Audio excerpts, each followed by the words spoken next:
Welcome to Game Stream number 21. I'm your host, Devious Dave Rose. And this is Game Stream number 21, as I said. So, we're going straight to the game. Let's get down to it, boppers. We still have that space plane that we need to land back at... where's the game here? There it is. We still need to land it after entering orbit and launching a successful spy satellite release mission. So, let's do this and get the game going. And if anyone has any suggestions as to any additional mission they'd like me to do, I'm more than willing to humor such ideas. So, New Frontier.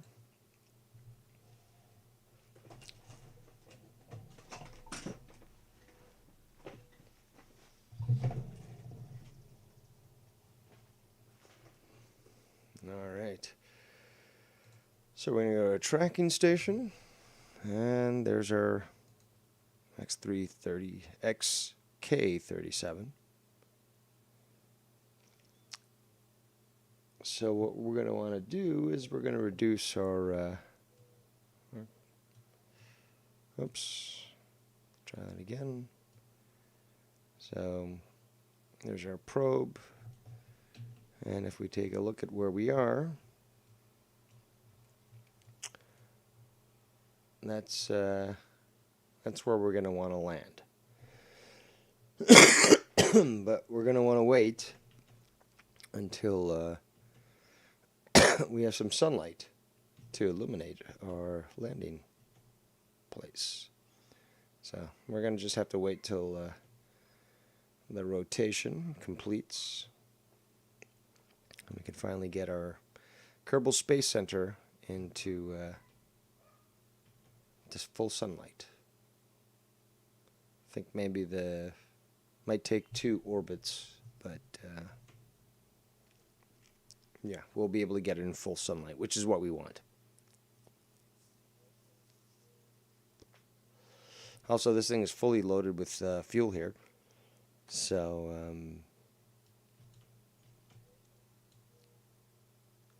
yeah, it's going to take another orbit.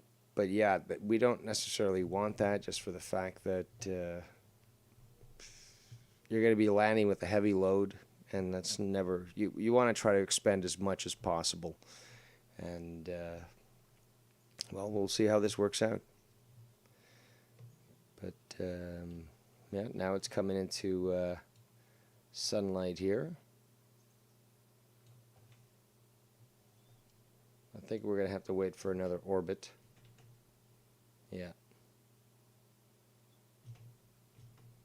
Just so that we can at least get it nominal sunlight, because that's where the sun is.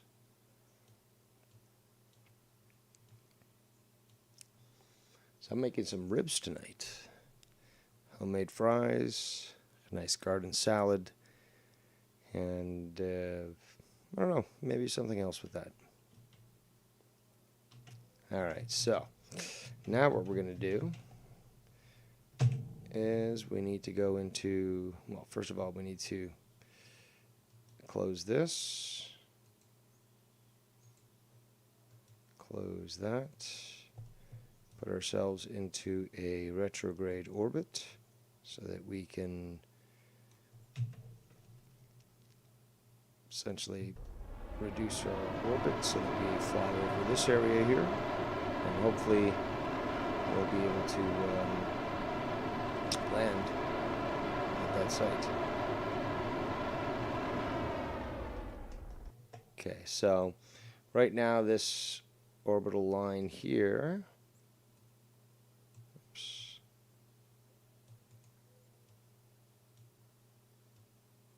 is going to land us just about there, a little bit north.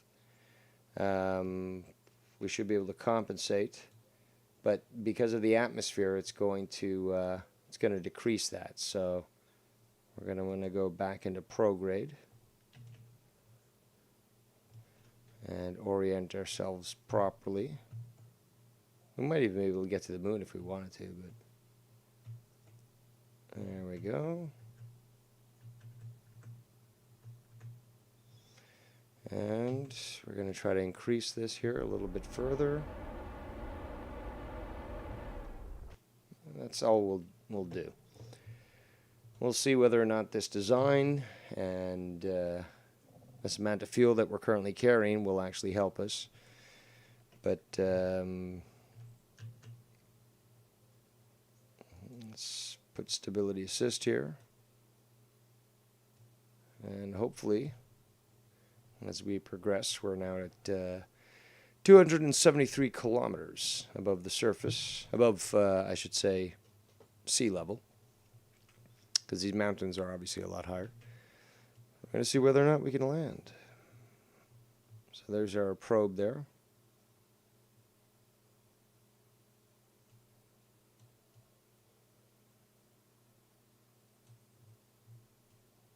I think I might want to make a moon lander.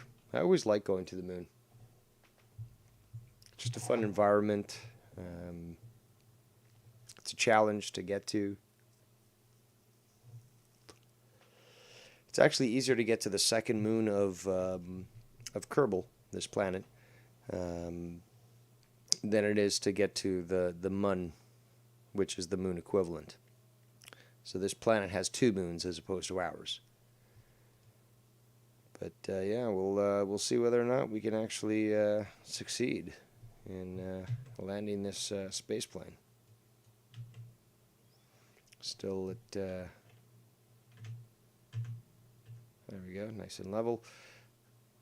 Come on, let's do this. There we go. Yeah, nice and level. We might have to pull up.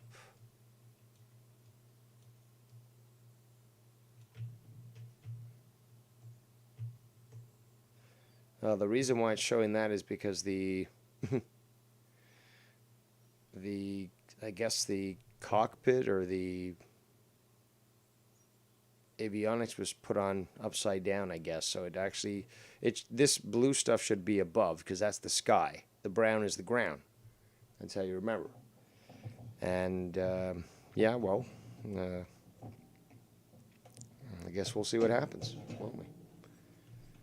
So that's a good angle to decrease the speed as we progress through the atmosphere.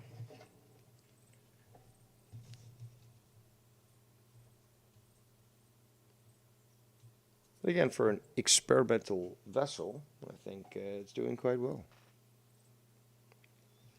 But I'm also thinking of maybe making again, an SR-71 style plane that's, much closer to the equivalent than, what I've built, which was much smaller and still can do some amazing speeds and stuff. But yeah, I want to see if I can actually make it like the actual, either the A-12, which was the initial concept, or the SR-71, which came later.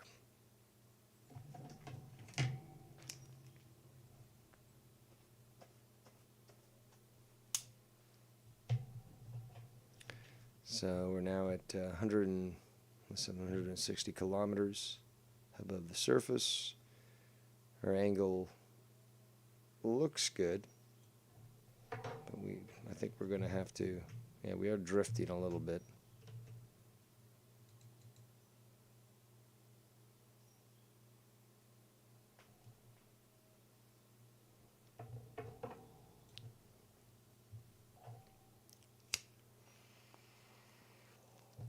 Let's fast forward a bit just to... Alright, so we're hitting the atmosphere now. As you can see, we're starting to get some resistance, and if we look at this, we'll see that this is starting to diminish. And we also are drifting yet again.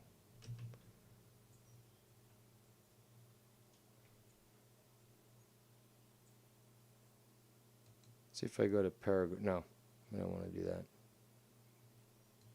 too steep. There we go. All right, so now we just got to keep some stability here. And you can see that we're losing just slightly a little bit of our path here. But holding together, that's good. Good glide vehicle, which is what we were intending. 42 kilometers now. Yes. It's actually starting to extend. We might have to lower that a bit. Yeah, there we go. So once we're lower in the atmosphere, we're going to try to direct ourselves towards landing at the Space Center there. But we are going hypersonic here. Oh shit! We just lost our nose cone. Yeah, we're doing speeds that obviously are not as good as they should be for this vessel. But we should be able to land this thing.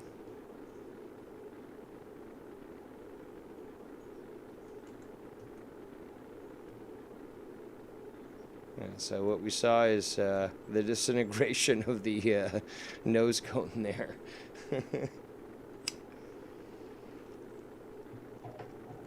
But it's a good vehicle in itself because it still remains able to stay aloft. It's got a good lift and good design considering its limitations. So we're going to increase our speed, see if we can get ourselves a little further.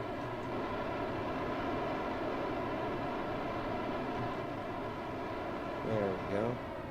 And we'll eventually, once we're more into the atmosphere and we're not dealing with so many thermal effects, we're going to try to redirect ourselves because the Space Center, I believe, is there. So let's see if we can.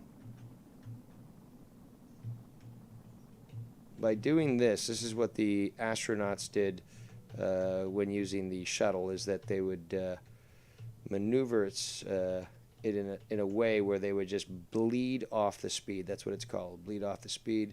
So they put as much surface area in front of there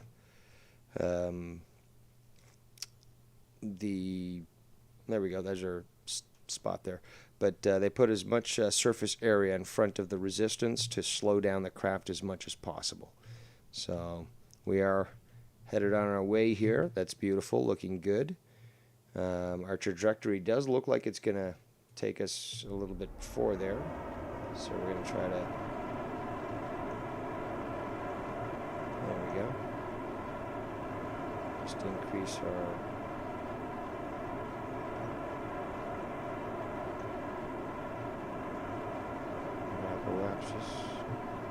Oops, I think we're fucking up here.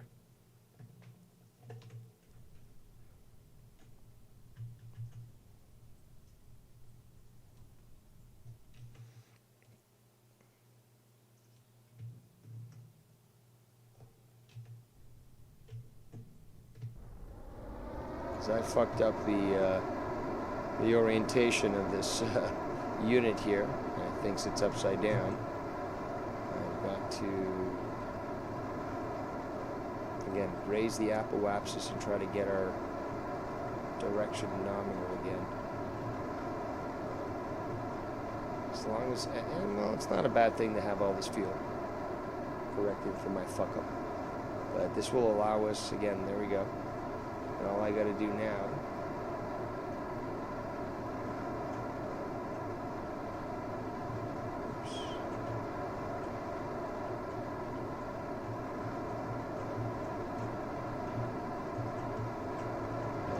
There we go. So, gonna move again back to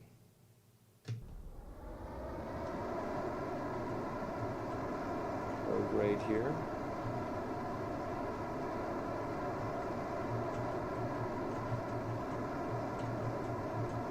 We're gonna get our, there we go. Beautiful.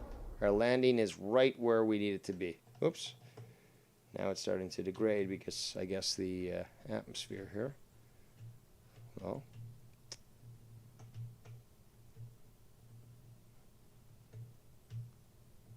I'm going to have to fly upside down then. That's the only way to get this to go. So, all right, well, wish me luck. There's our landing spot there. What's our map say? That we're going to fall quite short. So we're going to try to... Oops, no.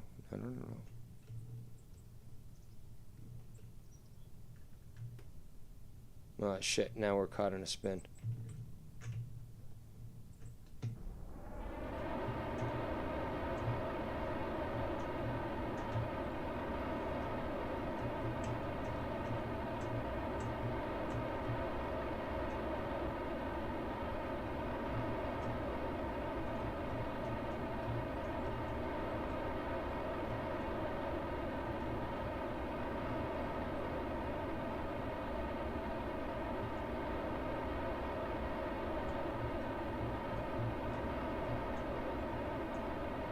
Yes.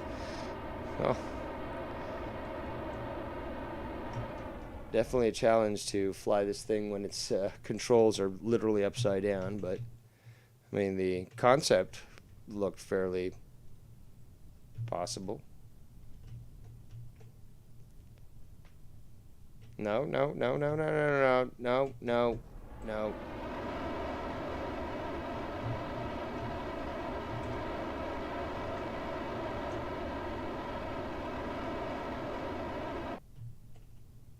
Oh, there goes my fuel. Okay, well, let's see how well we can land. Gears down. No.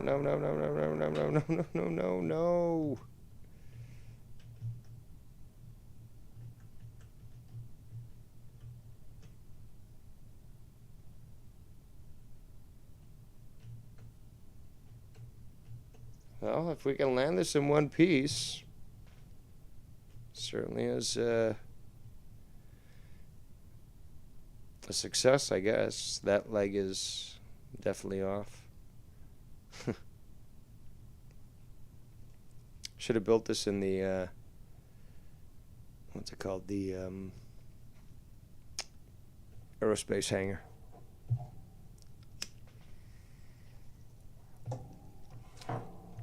But certainly not a bad design per se. A lot of work and improvement can go into this, but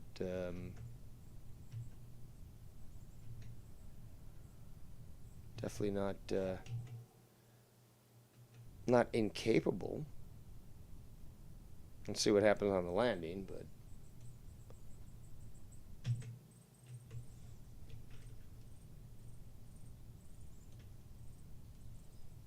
5 kilometers, 5.5 kilometers.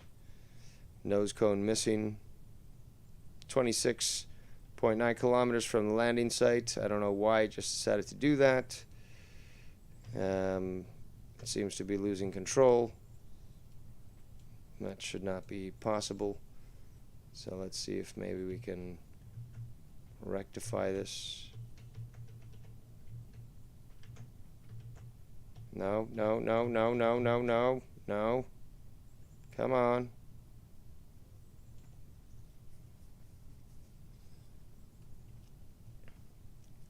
I don't know why it just keeps doing that, because there's really nothing interfering with it.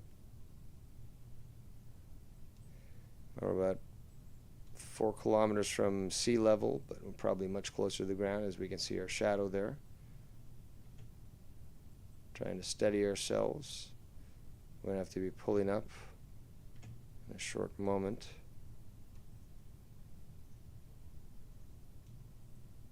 "25 kilometers now from Kerbal Space Center.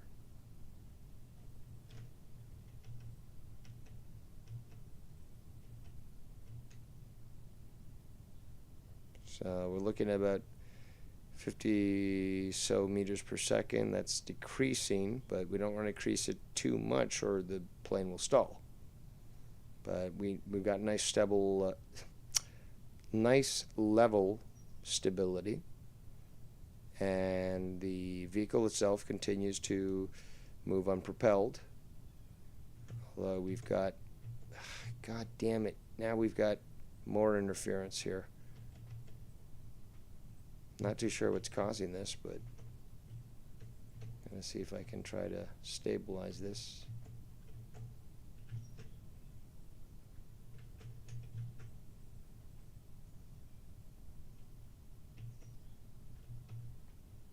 God damn it.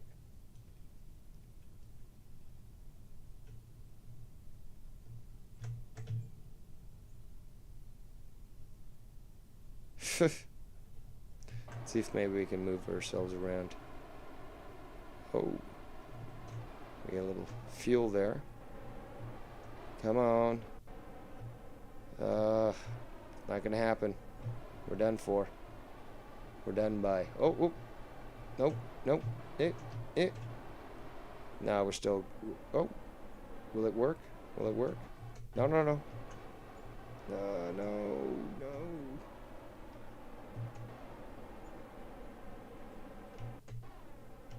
Maybe it will. The fucking comedy of errors here, but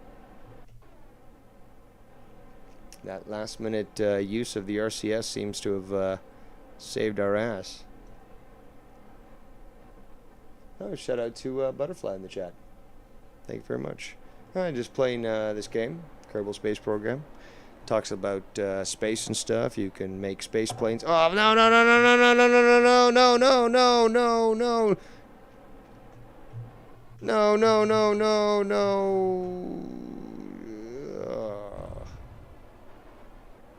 Holy shit, all it lost was a wing.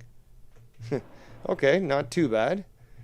Yeah, it talks about space and making rockets, and you got these little things called Kerbals, and you know, it's funny stuff. So check out my previous games, or should I say gaming streams. Let's see here. I think I'm gonna try to make that. We're gonna actually recover this craft, I guess. There we go. Instead of leaving the pollution out there. But yeah, I'll show you a little bit about this. So basically, you can get a lot of funny things that go on here because rockets can explode, and you know, you can get some funny things that occur. But these are what are called Kerbals, and they make all these weird faces when they're being thrown up into space, and you know, and they freak out and stuff. So it's funny. I'll show you an example. If we go to the tracking station, Minnesota's, again, I used to call this community Kerbals, because I would make a character of people in this community. So we got Vikings here, and he's stuck on the second moon of this planet. It's called Minmus, and oh, he's in the dark, I guess. It's nighttime on the planet. And I don't remember. There we go. There's his lights. So there he is, but you can't see him because he's in total darkness. But he landed on this planet, and that's him in his spacesuit there. But if we go back to tracking station. Oh, Butterfly says, I really enjoyed the current event stream yesterday. Well, thank you very much. It's stuff that I do like to talk about, but very few people seem to want to. And there was just so much, especially with the James Webb Telescope, that I just needed to talk about it, because it's something I've been talking about for months. And, yeah, it's just something that certainly is a lot of fun to discuss, in my opinion. But, yeah, thank you for watching. All right, so we're going to try to make an AR-15. Sorry, an AR-12. Sorry, an A-12. AR-15. No, can't make guns here. All right, so Let me see.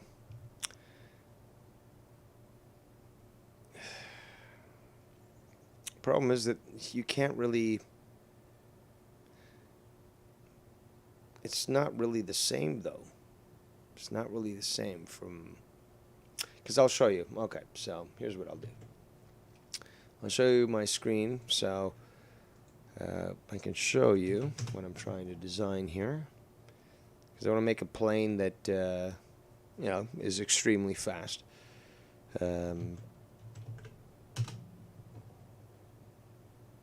This was the original... let me just put it up here for everyone to see. All one viewer.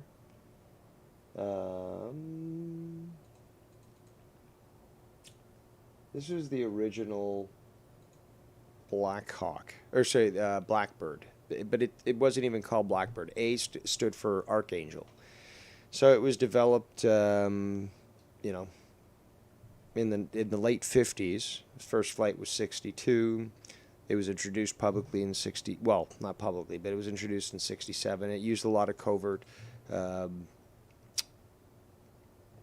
operations and stuff to cover up its existence. And then when they released the SR-71, that was actually a cover to keep this plane secret. This is the plane that the CIA made and created so that they could spy on the Soviet Union and in Vietnam and other countries. But to cover that, they made a reconnaissance U.S. Air Force plane called the SR-71. It was bigger. There was a lot of differences with it, but there was substantial differences. The A-12, which you're looking at right now, only had a pilot. That's it. The SR-71 had always a pilot and a RSO, which was Reconnaissance Service Officer or something. I can't remember, but yeah. So there's a difference as well, and it seems to be that this plane actually flew higher and faster than the SR-71. But yeah, that's basically the type of plane that I'm trying to create here. Oh, I'm not even showing it to you guys. I'm sorry. That's the plane right there. And if you take a look at... these are also... these aren't SR-71s. These are A-12s. We know that due to the color that was applied to it and such. But yeah, there's a big difference between the A-12 and the SR-71.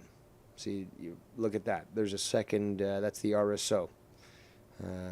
Reconnaissance Surveillance Officer again, I believe. There's the pilot right there. So that's the plane that we're trying to make here. So I guess what we're going to do is we're going to try to make it as close to it as possible. So let's get back down to it, boppers. I'm making ribs tonight. And yeah, there's a lot of summer festivals around here. I live in the country, and yeah, some good festivals going on. So I'm certainly looking forward to that.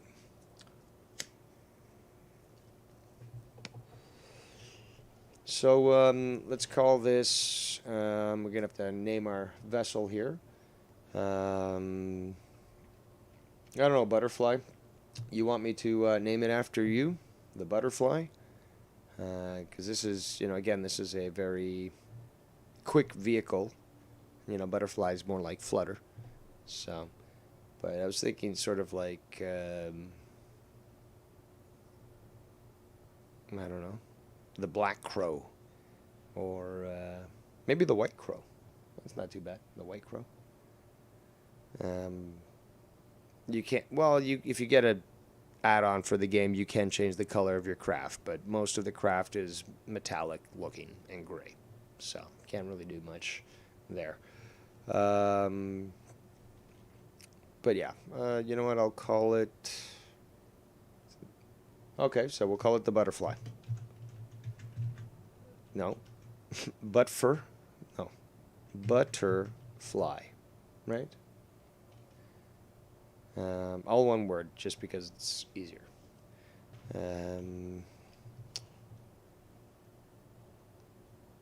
The Butterfly 12, just in honor of the A12. All right, so there is our pilot, and we're going to have one. We could have another one of these and add a secondary. That'd be more an SR-71 as opposed to, that's funny, A12, now it's a B12. There we go. Although the B12, if you look into this, is a very different plane. But regardless, all right. So we're going to... all right, so we need aerodynamics here. First and foremost, I always save. Because, games can fuck up. Is this big enough? I believe so. We might have to make it bigger. Because, again, we did see that, yes, we will make it bigger. That it certainly looked different when it came to the A12. So I know that we've got it somewhere around here. This is one of them, fuselage. Okay, so both of these are made for planes because it's just liquid fuel. This one here has liquid fuel and oxidizer. That's for rockets. So how big is this one? Oh, this one's small, so we want this one. They won't look exactly the same. I mean, unless you get custom parts and stuff, you're not going to get it exactly that way. But we'll make it as close as we can. And it certainly is going to be a powerhouse when it comes to the amount of speed that it can pull. So let me just keep looking at the graphics here. Alright, so we need fuselage and structural. Shout out to Latino Heat in the chat. Okay, so it has its tail end is like this. Where is that? Where did it go? There it is. We'll leave that there. We might have to add actual surface areas here. So, but the thing is, though, how to make it actually... Nope, we don't need that one, because that's for a rocket. We want that one. Actually, we want that one, because it's longer. Yeah, we need to basically expand this.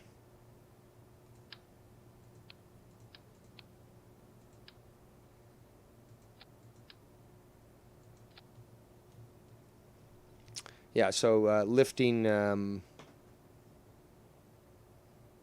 edges here. We may have to add something to keep this side from flipping.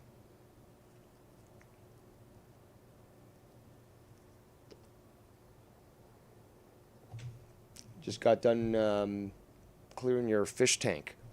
I thought you had a koi pond like Mr. Miyagi. Mr. Miyagi. I'm going to have to keep going back to the image here. And I'm trying to make it as best I can. I mean, with this cockpit. If I was to use the other cockpit here, it would look a lot more accurate. But actually, maybe I'll just do that. I do like the accuracy. And we'll make you, how about that? We'll make you a Kerbal. Because you can make your own custom characters in this game. So like, the pilot, like I said, with the community Kerbal. So I'll make you a Kerbal called Butterfly. And you'll fly the Butterfly. But yeah, so we'll go to pods here. This one would probably be the best. Yeah.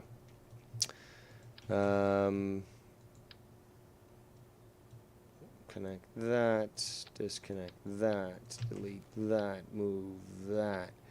And yeah, it doesn't look the best, but it's the best we're going to get. You're the best, the best. Nothing's ever gonna bring you down. You're the best, the best. Where is the portion for that nose?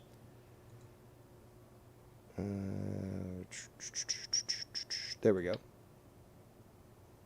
Yes, yes, yes. This is coming together quite well.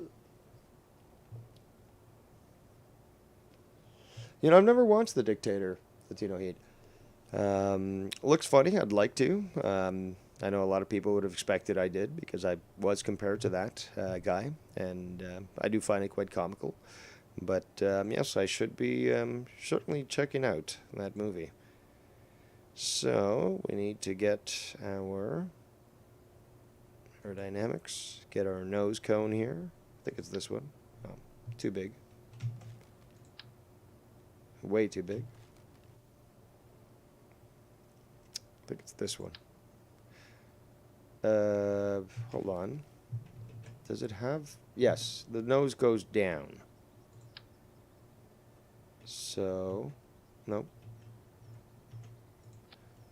Well, that doesn't look very good. It's like a very sad penis, really. Yeah, we're gonna have to fix that. No sad penises around here.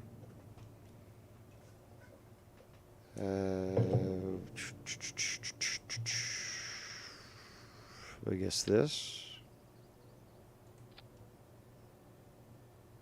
It's the best we're gonna get, people. That's the best we're gonna get. You know, considering that I don't have custom mods and stuff installed. I could, but you know, I like to do it stock-wise. You know, it's more challenging, and I've done the modding stuff before. I even have a few mods in this. I've got the anti-gravity mods and so forth. But I don't know. I kind of like just doing this. All right, so we want to duplicate that. Duplicate that. Come on.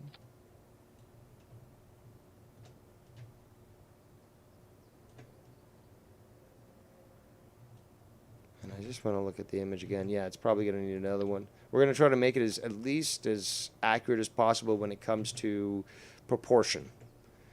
Will it fly in this game? Well, we'll see. But yeah, this should be fun. Maybe I'll put Latino Heat and Butterfly in the same cockpit, and they will fly the first flight of this plane. So, looking on top, we're just and again I keep flipping back and forth with images here because I want to try to get it as close as possible.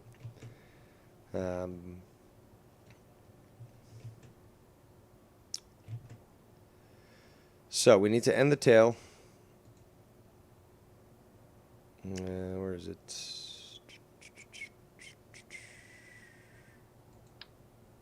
I guess we don't have much other option here. A little big, but okay, that'll have to do. And we'll top it off with a aerodynamic nose cone.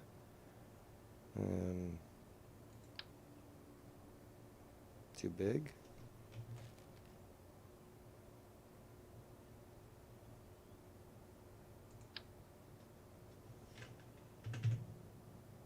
There we go. Oops. All right. That's taken care of. We're going to do a little save there. I guess, well, yeah, I don't think I've traveled, my character's traveled into space yet, so I guess you would get that milestone. You would be the first most hated man, most hated Latino in the community by accomplishing that. So, yeah, I guess we're going to have to do that. So, looking up here, this is above. We wanted to emulate the A12, similar to the SR-71. Very similar, actually. So we need to make a delta wing now. And this should be a challenge because this game has some limited parts. But if we look at, say, where is that? This one here. Is it this one? No. Is it this one? No. I think it's this one. No. It's this one, I think. Oops. Come on. Why is it not letting me pick it?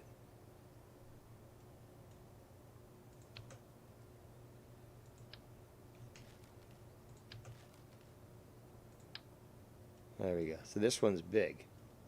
Is it this one? Where's the one that the big delta? That's the one I'm talking about. Yeah, okay, so there we go. There we go. And we want to make it on both sides. So, let me just keep checking my graphics here. But I do want to, again, get the most accurate type of the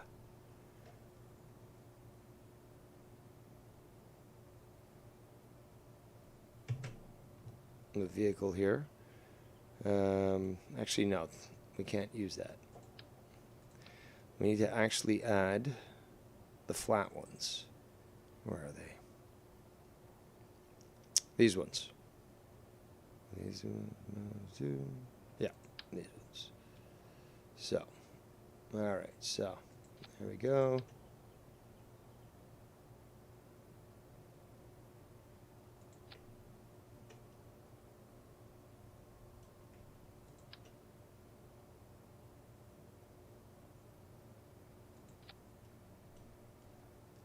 No, that might be a little too much. I believe that's too much. It has to be one of these angled ones here. Let me just save that and check it again. But I'm looking forward to launching this because this thing is going to be a fucking beast. And it's going to fly much higher, much faster than the previous craft that I made, which was, I called it the Fedora because it was in memory of Tommy. But okay, so we got this. Let me just check again. We need the angle, yep. The engines will be there. Is that how long it's going to be, or is it going to be longer? I might be making it a little too short. I might actually have to make it longer. Fuck. I'm just checking. Yeah, I'm going to have to make it longer. The proportions are not accurate. So, there we go. There we go. This thing's going to be a fucking beast. Let me check the back end here. We might have to make this large. No. The tail end is good. Might have to move. Yeah, we're gonna have to move the control surfaces closer to here. That's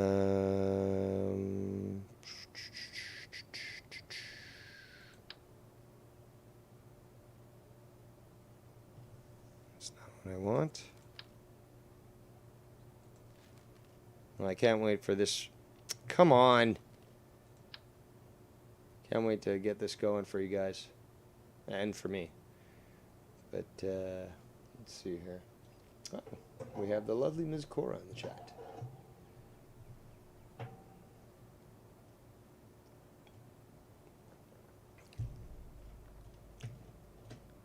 So, again, we're determined to get this as emulated as possible to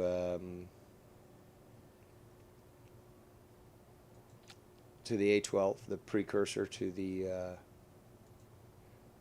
SR-71. Now we've got the move tool. Actually, no, hold on. The rotate tool. That's what we want. So we're gonna do this. Again, this is why this game is just so well engineered, guys. So well engineered. Can I get this actually just a little bit more? There we go. Beautiful. Yeah, look how well I can align this shit. Do I move them closer, or do we keep them that way?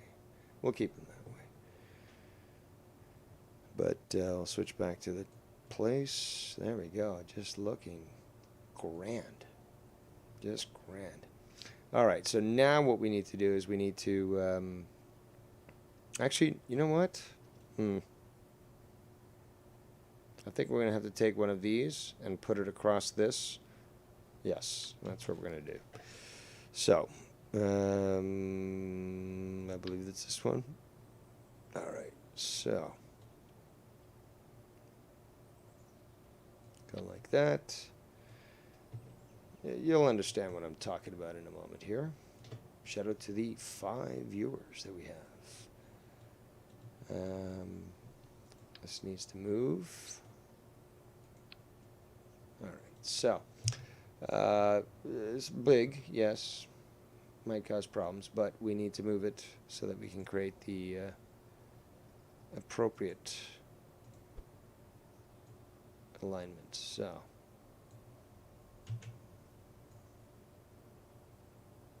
come on, move. Oh.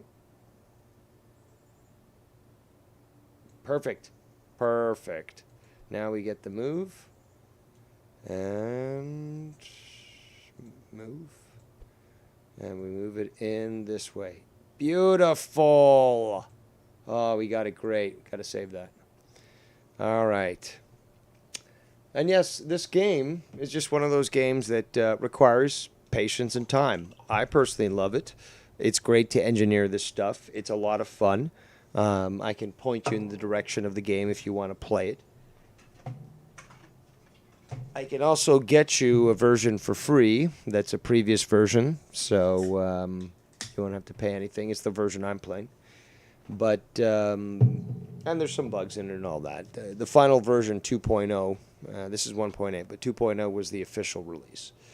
Regardless, they still make their game available, the previous versions, free on their website, if you can find it, because they don't make it easy.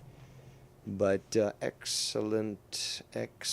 Now we build what has been considered one of the most advanced engines for its day.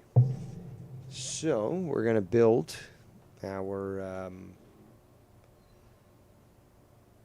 power plant, as they call it, but it's our engine for the plane. So, for example, the engine nacelle. Engine nacelle is a self-contained solution for powering air-breathing engines, which is what we want. It includes or some reserve fuel, making it a very practical option. C7 engineers assure us that all these units are quite safe and that the dents and burn marks will give yours a more unique look, optimized for subsonic speed. We're not planning to go subsonic. Where we're going, there's no roads. So we got this next one, engine pre-cooler. So this is going to be obviously for something that's going to require cooling of an engine that gets very hot. Advanced materials allow this cooler to wick away the heat attached from engines. In addition, it features additional intake area optimized for supersonic flight and powerful static suction. So we will certainly be taking one of these. I'm going to put that there for now because you'll see what I'm talking about in a moment. So yes, our pre-cooler. That has to go, just prior to the engine. Now this is our shock cone intake. Very similar to what I showed you earlier when it comes to the SR-71 and A12 engine intake. So, looks like we're probably going to take that, but we'll attach that after we've created the engine. You'll see what I'm talking about. Where is that thing? This thing here. The divertless supersonic intake. Now, again, we need to be taking in as much air as possible. So not just this thing will be providing it to us, but we can, put something like this. And basically it says this version of the Mk1 fuselage module carries only a bit of fuel, but it's fitted with a streamlined air intake. It consists of a bump and a forward swept inlet cowl. This eliminates the need for a spitter plate. while compressing the air to slow it down from supersonic speeds to subsonic. The DSIs can be used to replace the intake ramp and inlet cone, which are more complex and heavy. So we'll certainly be taking one of those, because we want to combine these in a way that they'll be efficient, because we also want fuselage to consist of this engine here. All right, so this is the intake cooler, I believe. Pre-engine cooler. I'm trying to think where we're going to be placing this. If this is going to be, what is this close intake? I guess you can control it, but yeah, if we're going to put it just prior to the engine, because again, we need to pick an engine. Now this one here, the Rapier, is actually made for going into the atmosphere, but obviously we're not going to be doing that. We want our I believe it's this one here, the ramjet engine. That's the turbofan. You can see the stationary thrust 130, and this one here is also 130. But I believe there's another aircraft engine that was a little bit faster. A high-performance jet engine with variable geometry thrust, vectoring nozzle and afterburner for extra thrust. And this one, a highly advanced turbine engine using space-grade materials for high performance. This new model features the latest thrust vectoring and compression technology, as in designed to operate best at higher altitudes and speeds. That's what we want. So we're going to take that. So we're going to take. Are you going to give it that to me or what? There we go. But yeah, that's basically what we can get from this. So we now have to construct this. So, for example, there's our engine. There's our pre-cooler for the engine. Now we have this here. Let me just move that there. Boo, boo, boo. This is our divertless supersonic intake. So we want that closer to the front. And you know, we could have multiple if we wanted to. So for example, this is our assembled engine, okay? And obviously it's going to need our front intake here. Where is it? It just disappeared. It just doesn't want to cooperate. There we go. So, and actually,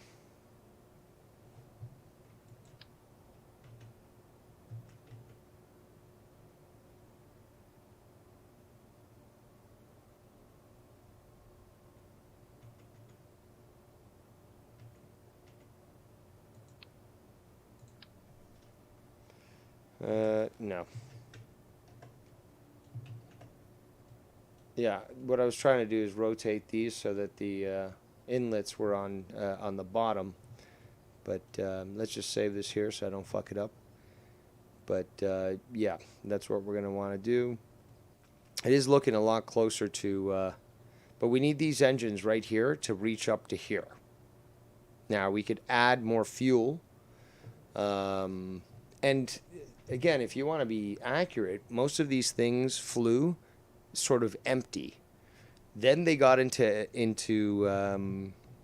the air, and all these tankers came in and gave them fuel, and then that gave them the ability to fly for 12 hours straight or more, and you know, do all the crazy shit they did. So what I've got to determine right now is what I'm going to do when it comes to this here. I need to extend it longer. I don't know if I'm going to add some fuel into there, and if I did, it would, I don't know if it would be at the front. It would have to be closer to in the middle, to be quite honest. But let's see here, because I'm determined to get this working. I don't care how many people are watching me or not watching me. Butterfly. This game is called Kerbal Space Program. Kerb like boy, Al like Larry. And you can find it on Steam. You can download that way, but you can also download directly from the company's website. I prefer that because then you don't need an internet connection for it to work. But I'm not even giving you the gist of how fun this game is. I've got tons of streams on this, but like just the shit, how crazy. Like if you don't lock down your rocket properly, the thing will start to like bend over backwards, and it will then just split apart. It will explode, and like rockets go everywhere. It can be the funniest game. And it's really enjoyable, too, because not only can you have fun by just saying, okay, let's make a rocket that I plan to blow up and just see how it happens, but also be like, I'm serious. I really want to see if I can get to these planets and stuff, or I can accomplish what I've set out, to do. So, yeah, there's that. Let's see here. Can I fix this? I want to...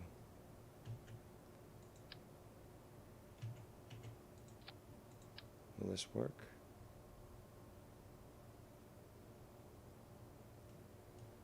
Again, I'm trying to rotate the... Come on.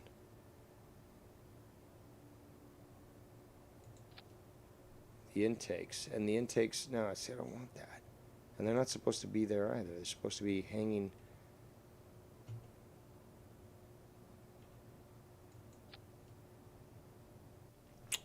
Doesn't want to let me. It keeps fucking around, it looks like. So, I guess we're going to have to fuck back. So, let me just do that. Gotta look at the accurate plane again. Butterfly says, oh, okay, thank you. You picked the most interesting games. Well, thank you. They're... certainly ones that stimulate my intellect, and hey, if it does that for you guys, then or you just enjoy it, then awesome, And I'll give you a history lesson while you're at it too. I mean, to me, this is just fun stuff, and there's a lot to really talk about. All right, so here's what we're gonna do. I got another photo. So I think I've got it right. This actually should be over here. Is it over here? Oh, don't worry. We're going to have our maiden flight tonight. We'll have the lovely Ms. Butterfly and her co-pilot, RSO officer, Latino Heat.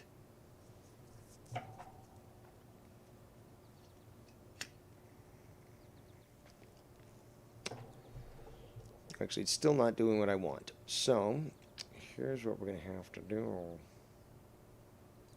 Do that, do that, do that, do that. Actually, no, no, no. Come on. Did I fuck up again? Yes. How about this? Undo. That's a great feature of this game. So, yeah, let's see if this works. Hold on. So we've got this going here. There's our cooler. There's our engine. We're going to have to probably add some more fuel. I don't think we need another cooler. Fuel, fuel, fuel. Liquid fuel. There we go. Bam. Do we need another one? Possibly. Let's just check it before we wreck it. And think we're good. Oh, I think, oh, no, yes, maybe. I don't think it wants to cooperate. Skibbity bop da da.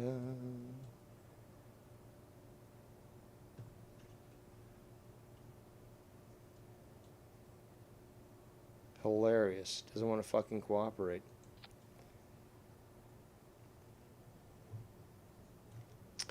Okay.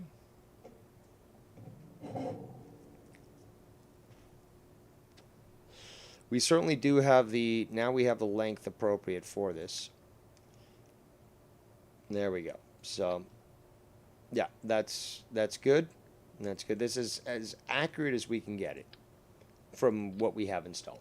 We still have to add ailerons here, but we also need to add these air intakes there. Beautiful. This thing is coming together. If you can look, whoops, again.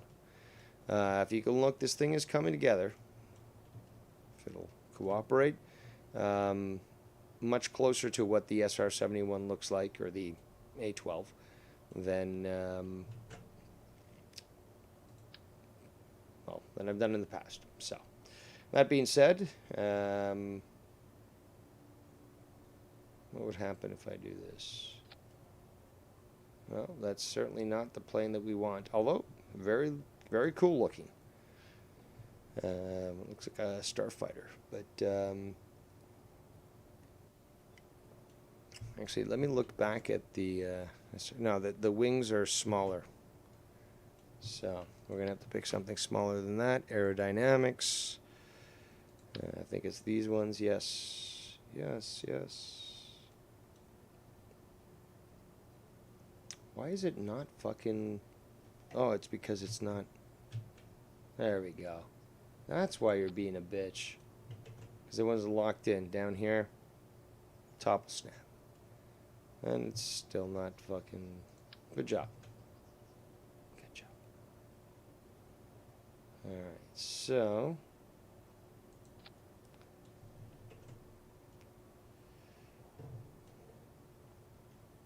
Let's just take a look here. We're going to have to actually increase the wings here.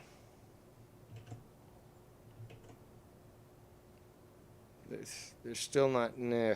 Nah. Nah. I don't like it. I don't like it.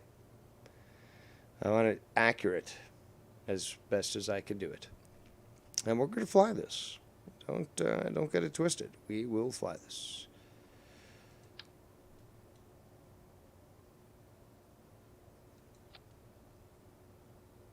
And that's looking a little bit closer.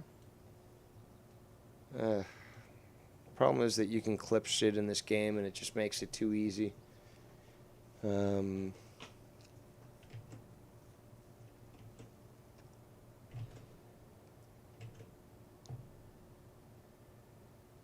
No, I can't.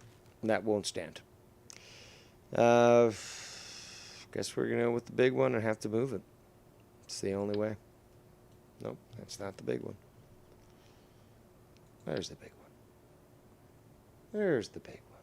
Now, you know, if you take a look at this, of what I'm doing right now, this is actually how it's configured. Although these could be a little further down, but that's fine. In fact, I will have to move these back just for the fact that it's the... Basically, it supersedes this area because of the ailerons. So, I'll show you in a moment. Or control surfaces, if you will. Okay, so perfect alignment. We're going to save this again. We will move these tail fins in here, or these wings in here, and that will look a lot closer to what the SR-71 is supposed to look like.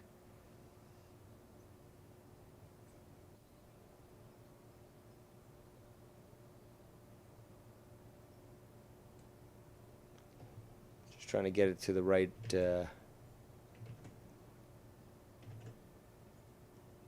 right angle here.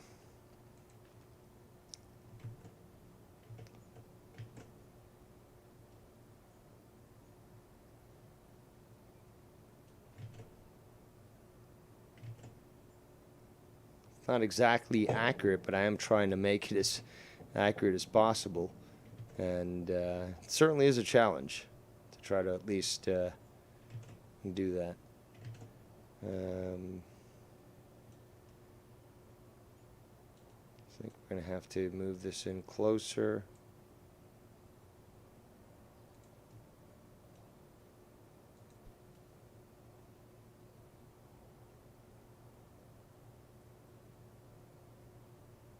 These wings are a little too big. A little too big.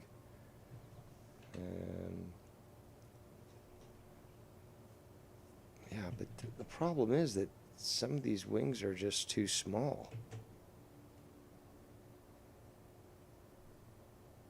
And there's a lot of resistance coming from wings of this size.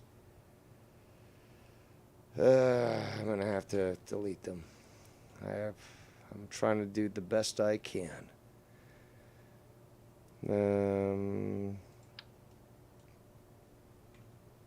Nope, too small.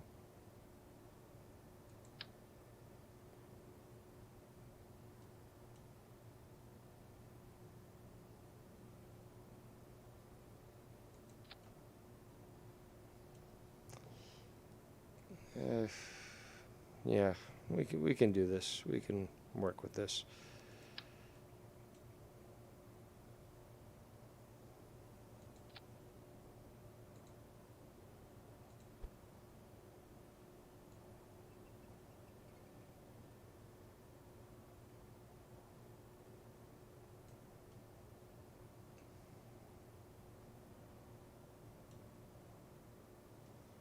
I don't know if I can. Need something bigger.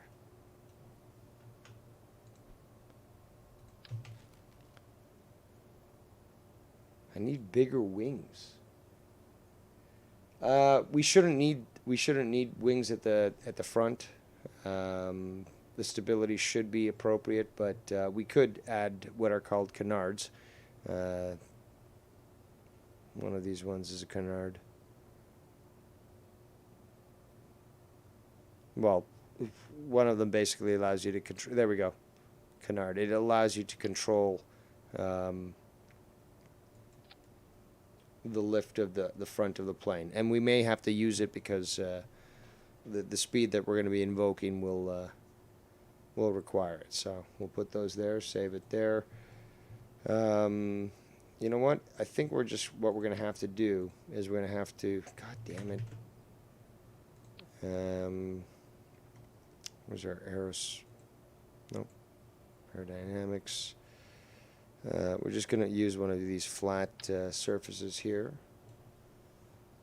And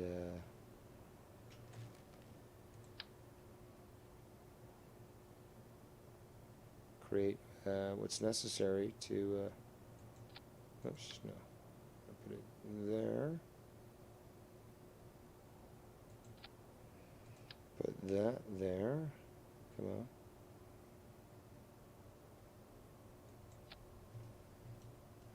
That's looking a little bit closer.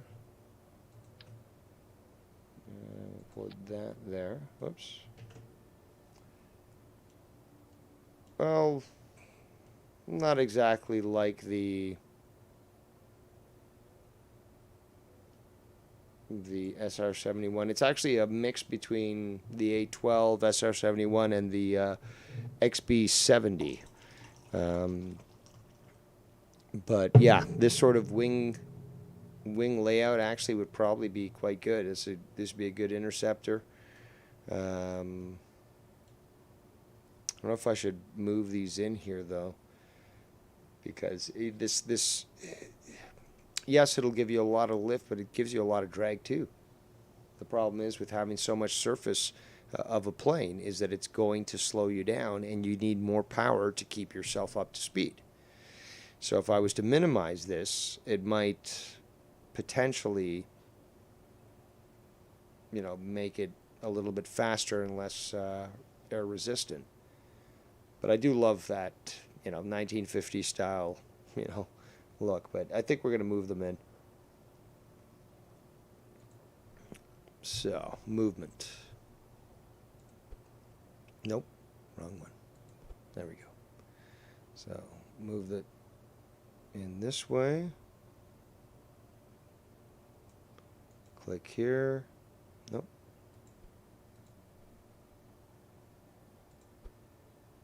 Move this in this way.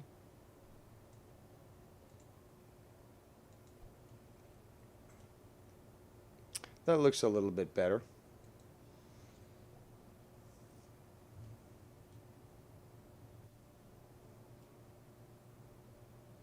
Yeah, we're going to go with that. It's a lot closer to what you have in reality. And you still need some surfaces here. So we have extra intakes here. That should allow for some good speed. So we're getting good. We're getting ready to go. So next thing is we're going to install some landing gear. So should be able to survive with just one. Actually, no, I don't think we might. So, oh, that's too big. There we go.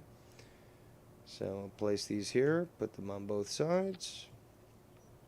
And we've got 2 pairs of, well, a pair.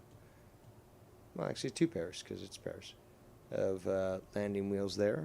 And we're going to pick something, again, quite similar for this. As for the fact that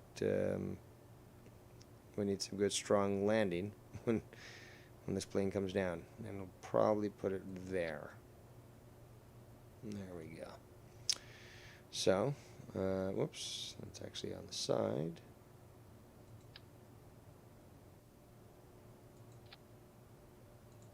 So almost time for launch here, people. Let me just check. Actually, the wheel is substantially behind. I might have to put that further back. So yeah, I just checked the real plane. It's about here. That's where the front wheel needs to go. So, we're going to trust the designs. We're going to rotate this. There we go. And, oh, we still have to add tail fins. Oh, and control surfaces as well. Then we're going to create 2 characters, Butterfly and Latino Heat. And we will be launching them into the great unknown. Although this is only a atmospheric plane. They're not intended to go into space. So if that happens accidentally, I'm sorry. So, also we want to, I think we're going to move this, jeez, I keep pressing the wrong fucking button here. We're going to move this actually a little bit further down here. Skibbity bop. We don't want to, there we go. And there we go. Oh, almost. There we go. Beautiful. Beautiful. Nice and aligned. Okay. Save again, because you never know. So, aerodynamics. We need the control surfaces. So, where are they? Right here.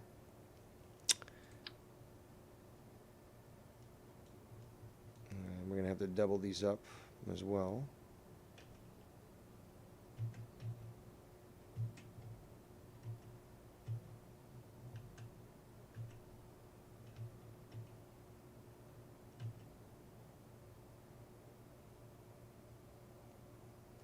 Come on.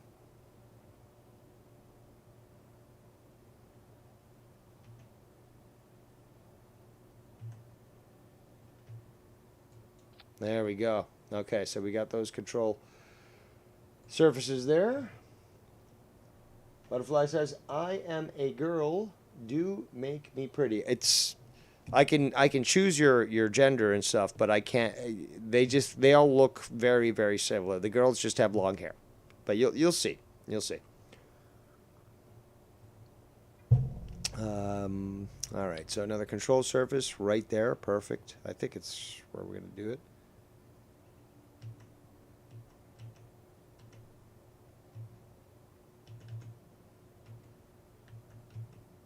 Nope, too small. No,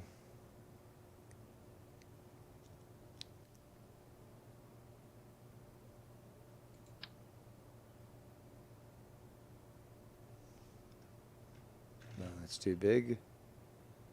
Don't worry, guys. We're almost ready here. Oops. Still too small. And that's too much. No, it's not. Is it this one?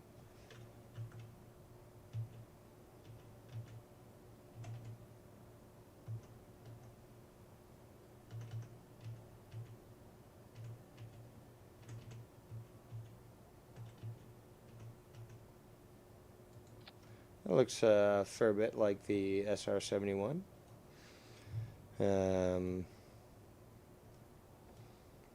So we'll keep those. Excuse me. 2 times. Woo. That came out of nowhere. Let's see. This is too big. This is also too big. Excuse me again. Ugh. Still too big. I guess we're going to have to... Nope, those are way too big. I guess we're going to have to deal with the small ones right here. Oh. Wow. Quite the sneeze. Well, it's as close as I can get it. But, there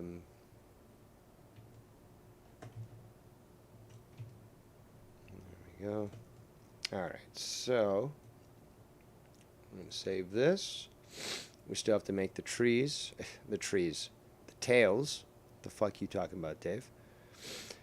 And let me just quickly check on the tails here. I guess we're going to have to go with what is suggested.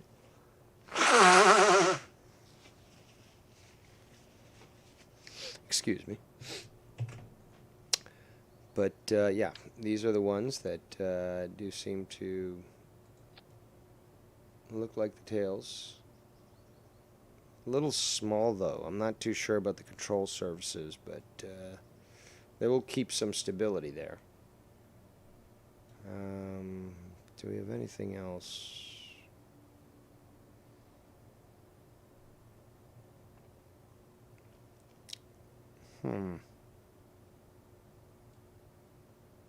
These ones are way too big. Look at this. This is for a shuttle. It's way too big as well. Way too big. Yeah, we're going to go with this. So, we're going to save this. We're going to exit. Now what we're going to do is we're going to create our new characters. So, cheat code Alt F12. And we go to Kerbals. So first and foremost, we will create a new character, and they will be called, Butterfly. Their gender will be female. They will be a pilot. We'll give you strong courage and low-level stupidity. And I'll give you a badass, but you're not a veteran. So we're going to create you. And now we're going to create a new one. This will be Latino, because it'll be Latino Kerbal. And male, we'll make him, I guess, also a pilot. Courage, high up, low stupidity, and he will be, we'll give him a badass. There we go. So now that is created. We're going to exit that. Yes, exit. I just said exit. And we're going now to go back to resume the game, and we're going to go to space plane hangar. So we're just about ready to make our first flight. So our plane is ready, and what we're going to do is we're going to pick our crew. So we're going to get rid of Tommy and C. Kerman, and we're going to find Butterfly and Latino Kerman. So there's Butterfly, and there's Latino Kerman, and we're now going to launch it. Excuse me.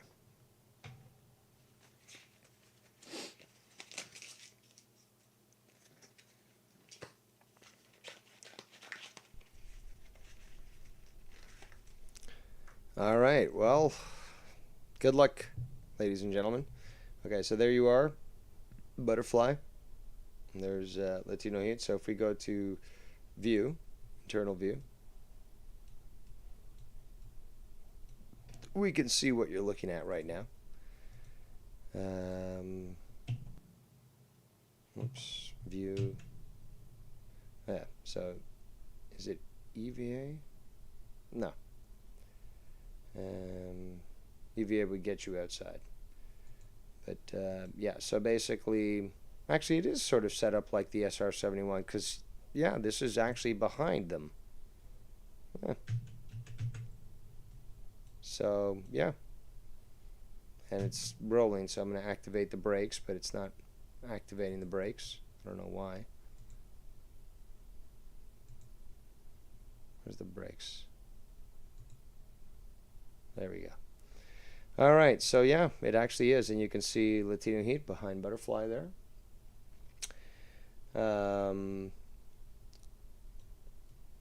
But yeah, we'll see, hopefully, that you guys survive and such.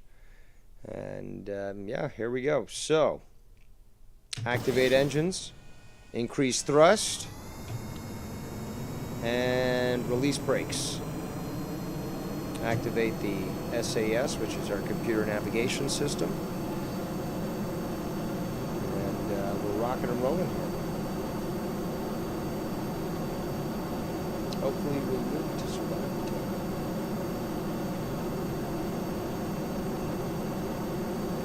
We're picking up a lot of speed.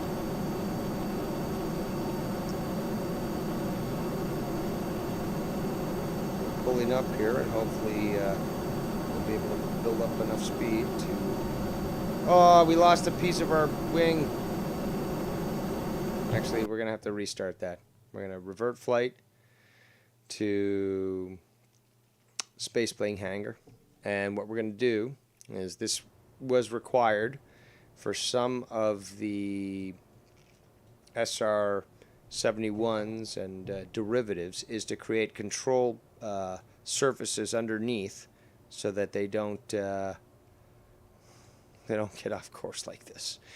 So, well, a quick opportunity for some engineering.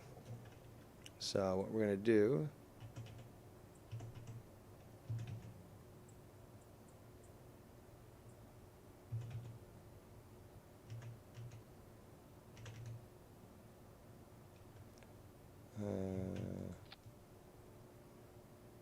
yeah, so this is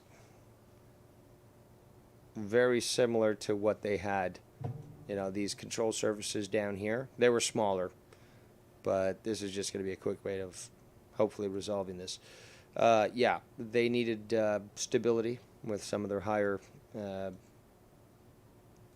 accelerating planes, so they need to do something like this.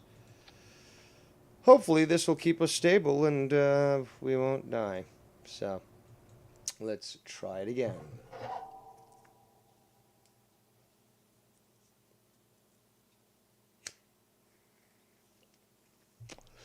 Butterfly, it's actually not that expensive.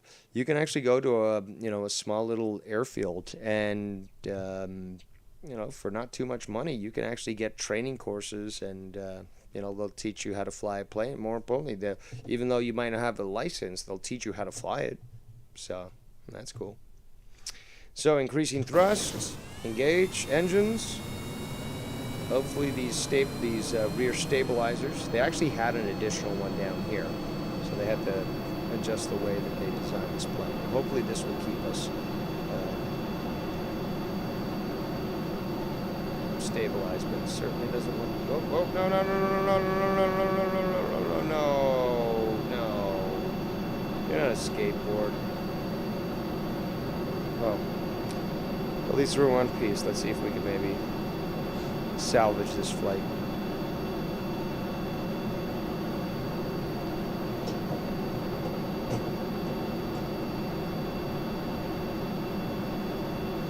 There we go. Oh, nope, not yet. Maybe. Come on. I don't think this is going to work. We're not getting the lift that we need. Those canards are certainly not giving us the lift that we want.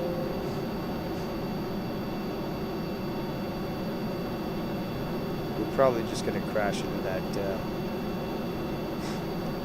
that hill, but who knows? Oh shit, now we're airborne. Okay. Gears up. SAS on. And if I don't keep the stick up, it's falling down. And even still, it's too heavy. I think I should have fucking emptied the fuel and kept it more to the back. Oh shit.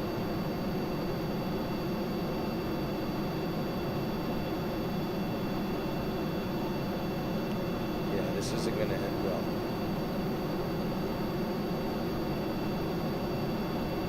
Let's see if we can make this altitude. Yeah. So rather than witness a murder, we'll just revert to flight back to this place hangar and see if we can correct this problem. So, too much weight at the front of the ship or plane. So we're going to reduce this, and that should be sufficient. Save that. Launch it again. I might have to create more control surfaces. Don't worry, Butterfly and Latino Heat. I won't let you guys die.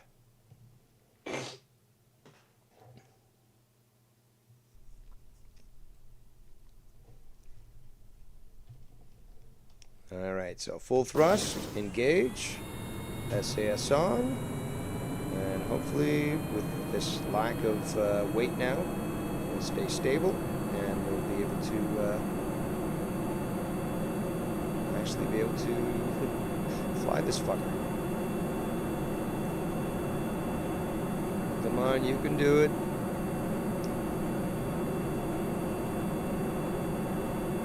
If I can just stay on this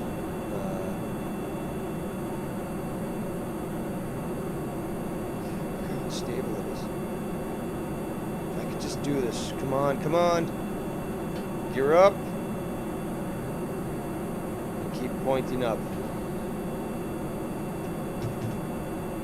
Okay, I've just engaged the SAS to keep that altitude and that directional angle. Hopefully, this will. Well, I'll keep trying, Butterfly. But again, trying to get this thing up to a high altitude so that we can start to hit some very fast speeds. But it's extremely unstable. God damn it. This thing is unwieldy as fuck. I don't know why it's giving me this problem.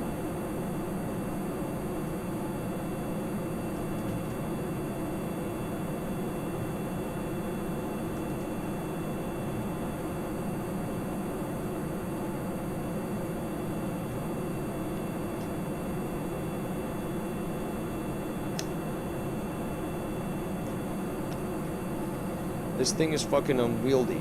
Very similar to the actual A12 and SR-71. But the previous plane I made was much smaller and yet could fucking kick ass. So look at this shit. We got multiple air intakes here, which should allow us to actually gain substantial speed, but we're certainly not getting to the speeds that we should be. Our current apoapsis is 2 kilometers. We should be hitting this a lot faster, and we're at max speed. Can we engage? No, we can't engage the afterburner.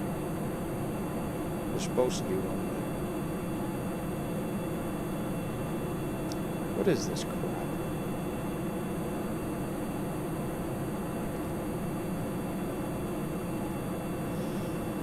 It's heavy, but it should be, you know, it should be capable of handling this sort of flight. What I may need to do is just show you, yeah, you know what, I think I just am going to do that, because this one needs to be developed further, but I'll show you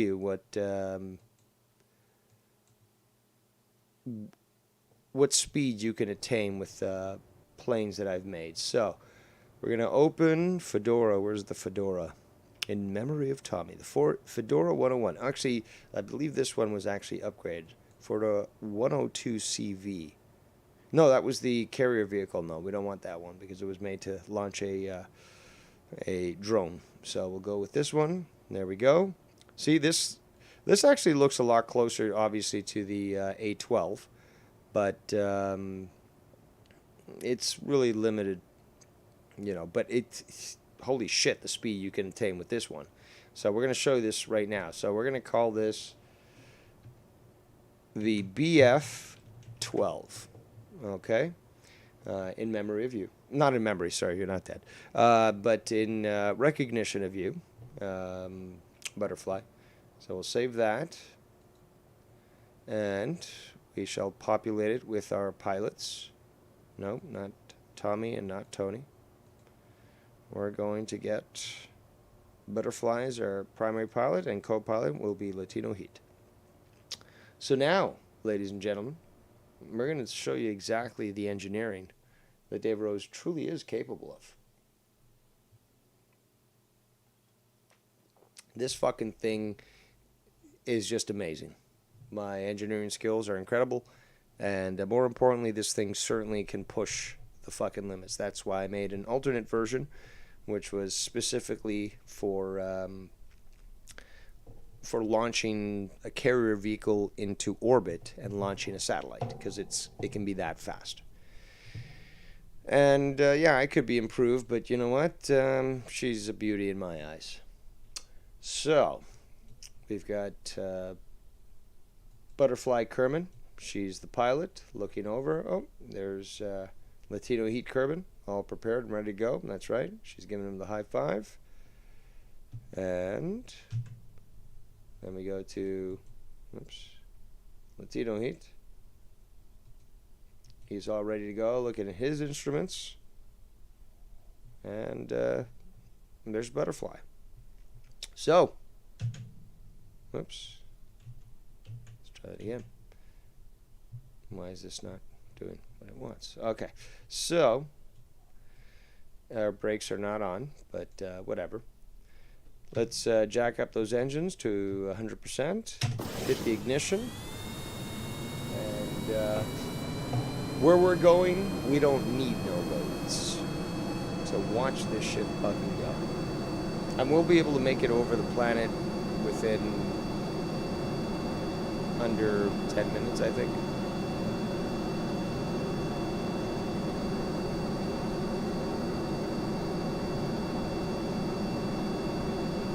There we go. Gears up.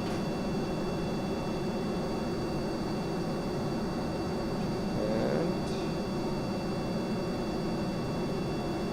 raise our altitude. There we go. We're already already going supersonic, as we can see the actual supersonic effects on our plane. If we take a look at this right now, we can see that our apogee, or highest altitude, continues to increase. We're now going at 2 kilometers. So we are certainly going at supersonic. Somebody calculate this, but we're going 400 meters per second.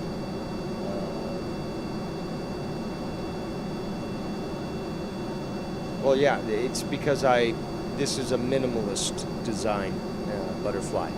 This was made to be a piercing bullet. The other one that I just designed was to try to emulate, what was made in real life. This one was made with the idea of let's punch fucking through the speed limit.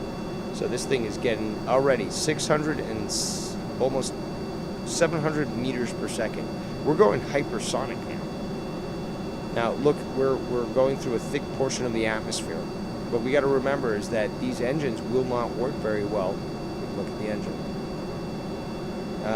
Once the air intake, see how the effective air intake is dropping and the flow is dropping, this thing will start to spin out. So we need to keep focused on staying in the thicker part of the atmosphere so our speed doesn't drop and that our engines don't essentially die out on us.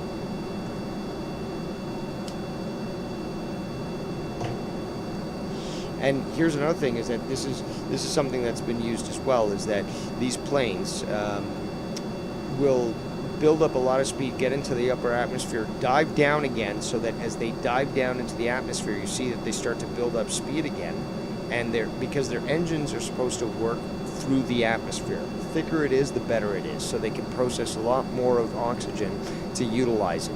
And what happens then is that the speed increases. So there's basically, it's like a wave almost, like these planes, and there are many that are unofficial, but they dip into the atmosphere, come out again, and they're going even faster. So this is what we're trying to emulate here. And again, we're going, we're obviously in the thicker part of the atmosphere, and we are slowing down a bit, but we are building up the ability to angle ourselves and then get back out into the atmosphere, into the higher parts of the atmosphere, I should say. But yeah, we're beyond supersonic right now. We're hypersonic. And actually, this looks beautiful. It looks like a phoenix.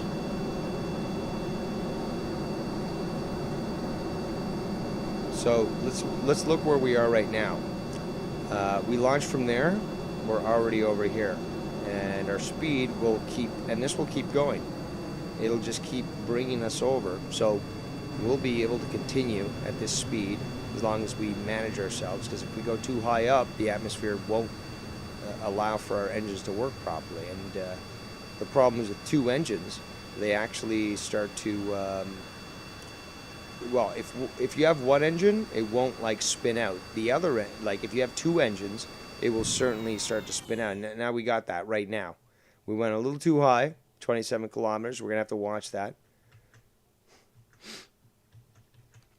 But we still got residual thermic heat here. What we want to do is, because we are entering the atmosphere again, try to maintain stability so that at least that we can get low enough in the atmosphere to activate our engine again. Right now, if we were to try to activate them, flow would only be 4.3. But as we continue to go back into the lower parts of the atmosphere, that's when our engines become much more capable of handling the atmosphere. Yes, that's another thing that's so much fun about this game, Butterfly, is that, yeah, you do see their engines started again because they got enough oxygen. But yeah, you do see the the pilots, and sometimes you see them freaking out and stuff, and that's the funniest part, because they certainly are very expressive, these little Kerbal things. And technically they can survive without eating, so it's nice to know that these little things can be stranded on the moon for ages, and until you get a rescue crew, they'll still stay alive. All right, so now we're building up speed.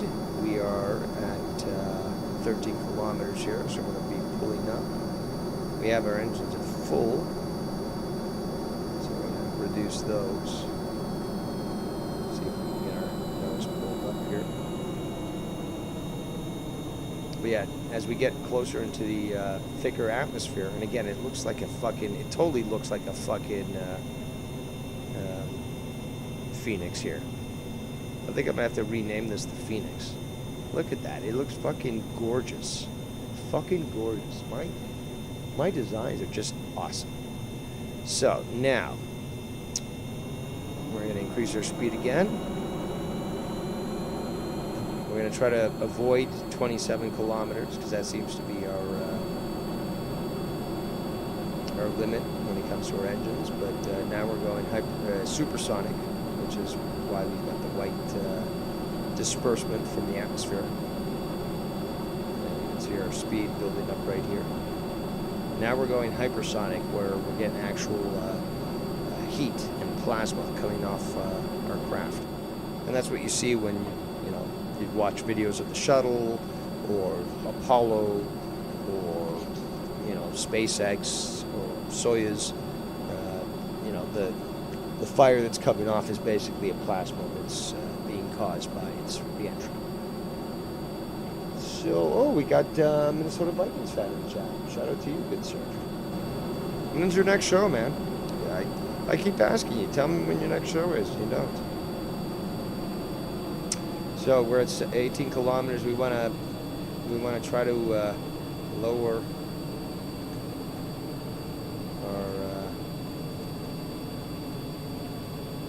our altitude here. We don't want to get to 2,700, but by keeping almost a level standard here, we can continue to build up speed. And this has been proposed by many companies. Is you get a plane that can go this fast. And get hypersonic, you can launch a rocket off it that will be able to launch satellites into space and save money and so forth. So this is something that certainly has been talked about for quite some time. So we still got a great amount of fuel. Again, this thing can make it around the world. But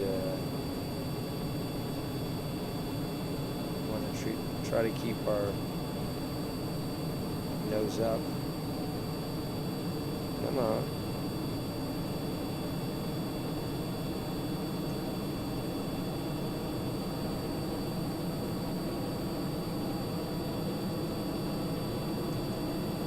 There we go.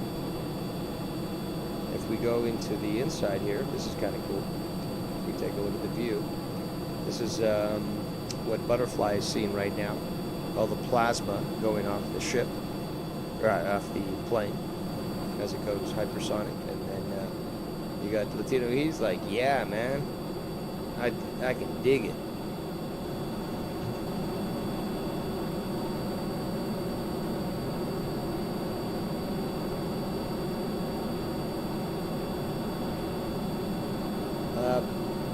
Butterfly, he's stuck on Minmus. We have to still rescue Vikings fan.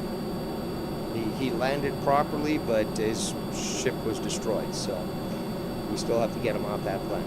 But he's still there. He was the first one there. And he struck again. He struck first, and then he struck again. But yeah, we're gonna have to rename this plane from the Fedora to the Phoenix, because it certainly does fit the bill. So we're going hypersonic now. We continue to increase speed. And our launch center was right there. We are, I'd say, a quarter around the world already.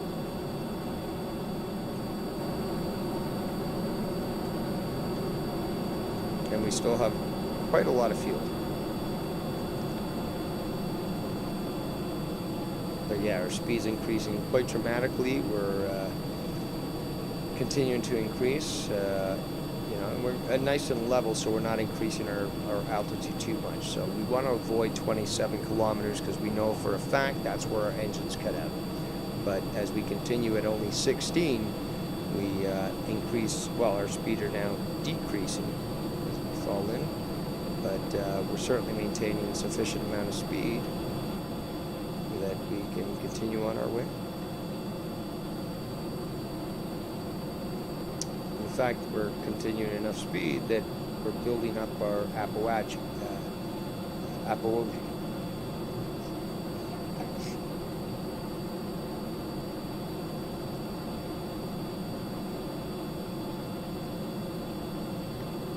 Let's see how our plane is going. Plane's doing good. If we take a look at this, we can actually take a look at the parts. Where is it? There's one here that tells us the heat of the parts.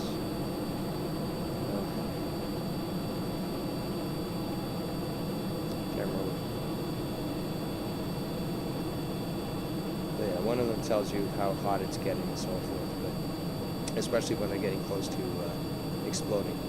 But we're already over the dark side of the planet, and we're basically flying, in the dark here. There's the horizon, as you can see. The planet is not flat. There's a curvature to it. And we're about 20 kilometers, so we may have to start to lower our direction here so that we don't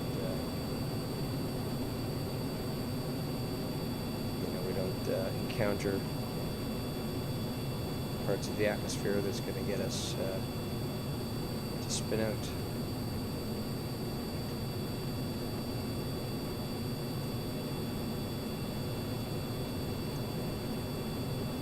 There we go. That should keep us okay, at least for a bit. No.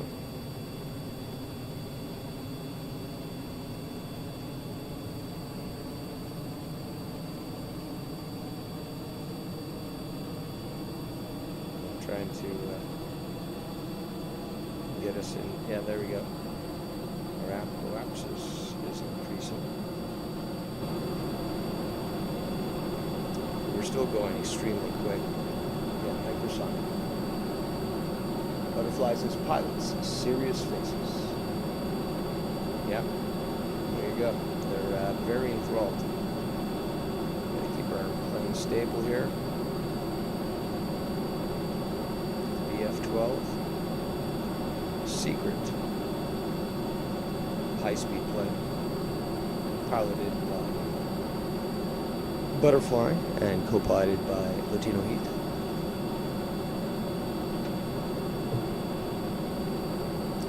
So we got to keep ourselves level here. The plane is at this speed. We're going at really high speeds. Things can get a little unstable.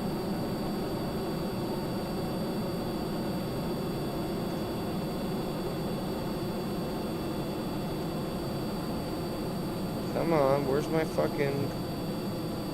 I'm trying to activate my SAS and there's problems here.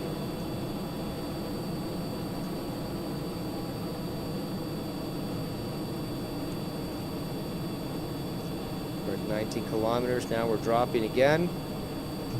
This will build up our speed, should increase our apoapsis.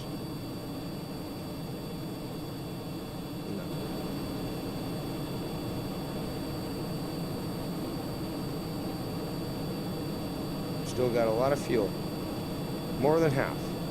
So looks like we certainly will be able to make it back to the other side of the planet. We're about a quarter way around. See that? Quarter way around. So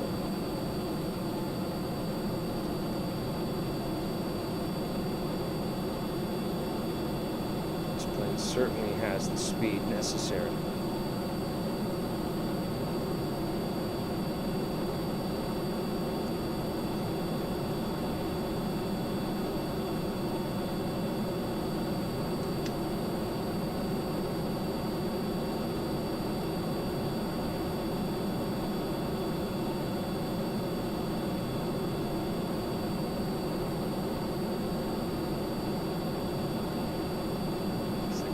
He's having fun.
No, you're not stuck.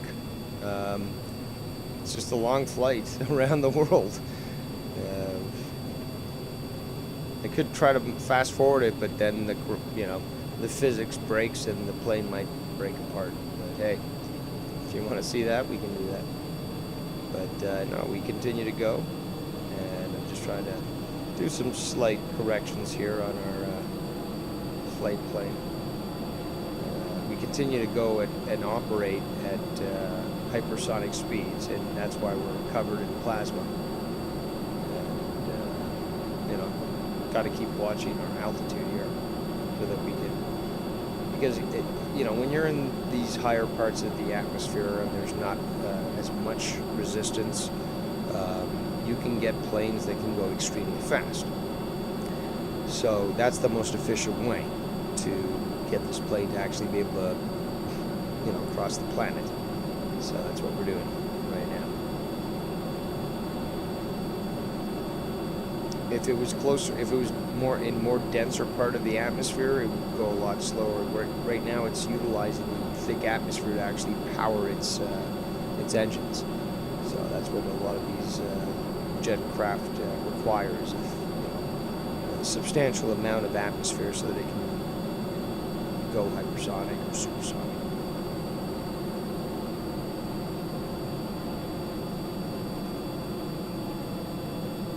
But look, this is beautiful. And again, if we're at 20 kilometers, if I was to launch at this speed, a rocket off the back of this plane, and then launch it into space, it has enough. It would have enough momentum to get into space without having to build a big rocket, and that's what a lot of companies have been doing and proposing, which is basically send a plane into space, one that can go hypersonic, get it at a sufficient amount of speeds, and then from at that point, launch a rocket that can just jump off its back and go into orbit because it's already built up enough momentum that doesn't require additional stages. So now we are again lowering our altitude here, building up our speed again. Where are we on the planet?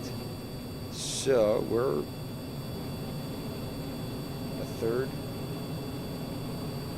Yeah, about a third from our launch point. And we're flying over darkness, so it is a challenge. This is what we want. We want to go lower into the atmosphere, build up that speed, and then pull out again like a wave. And that should help us, again, basically surf or skim off the atmosphere. There's a project that was developed in the 50s called Dinosaur. It meant dynamic soaring. The purpose was basically to develop a space plane that was able to be launched by a rocket, but to be able to fly over the entire planet, all it had to do was just dip into the atmosphere, build up enough speed, and then use its flight surfaces to bounce off that and just go right back over the atmosphere and just fly into space again. And again, consider it like waves. They continue to use that so that they'd be able to get around the entire planet, so they'd be able to launch a satellite over a certain area. Look into the Dinosaur program. DYNASOAR. Very cool project. And that may have been, one of America's first shuttles if it wasn't officially canceled. Although I don't necessarily think that it was actually canceled, or at least the information that was brought from that research project wasn't necessarily thrown out, and most probably was, used. But this plane is flying great, as you can see. We have two people that are surviving, Butterfly and Latino Print. And it's certainly stable, capable of handling high speeds, high altitudes. Again, our intention is to get you guys back home safe. So what I'm trying to do right now is lower our altitude.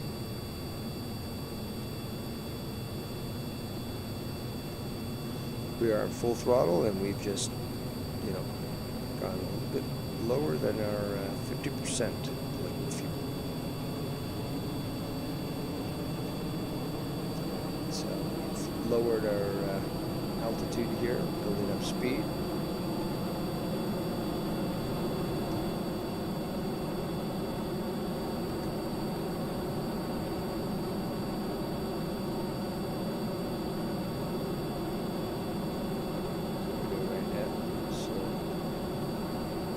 Just aiming down so that we can build our apoapsis again.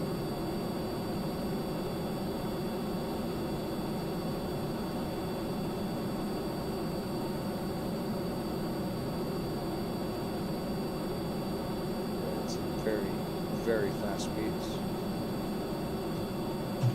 Back to check it out. There we go. So we've lowered our altitude to 14 kilometers from 18, but now we're building up our speed again. This basically lets us hop through the atmosphere, waste little fuel, and get us to where we need to go. So, again, we go back to our view inside the cockpit. We have Captain Butterfly, who is commanding this mission of this new B-12 reconnaissance spy vehicle. And there's Latino Heat manning his his station. There we go.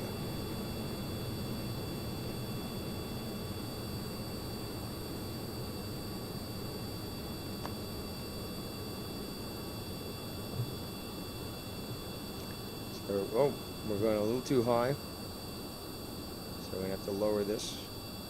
If we go to 27, the engines will die out.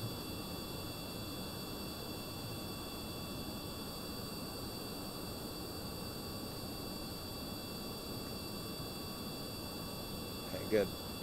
Now we have a reduction in our altitude, but we continue to build up massive speed.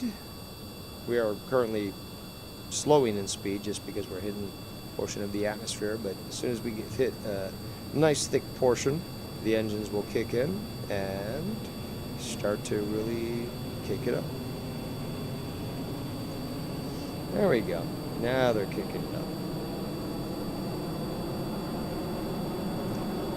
Take a look at our map.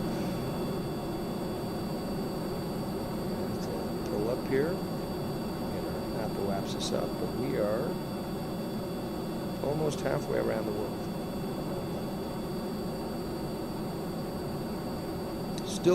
Still flying in the shadow of the Earth. A challenging thing, to say the least.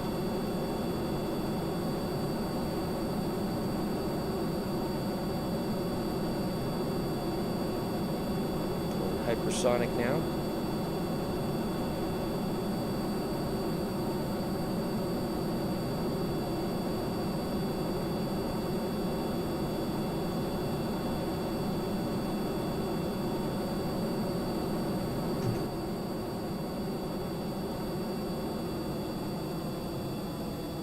Perhaps this continues to increase, but we can't go that high. The atmosphere will prevent us, so we've got to continue to reduce our altitude before we get to 27, or our engines will cut out on us.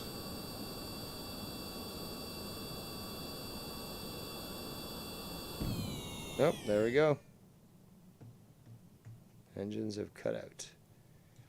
Now, if I'd equipped this plane, for example, with the, they're called Rapier engines, they're able to switch from using the atmosphere to using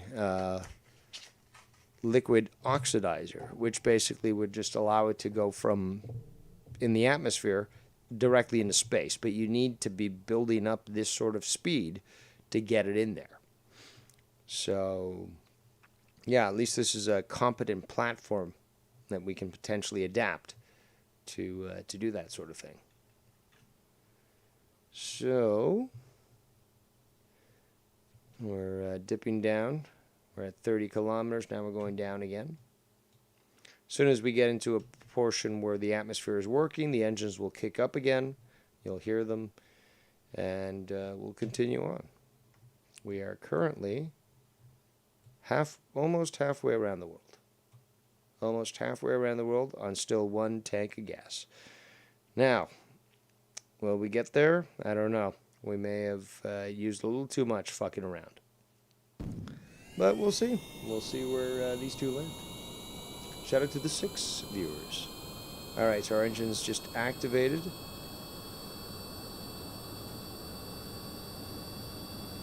And we're going to point down just so that we can get some more speed.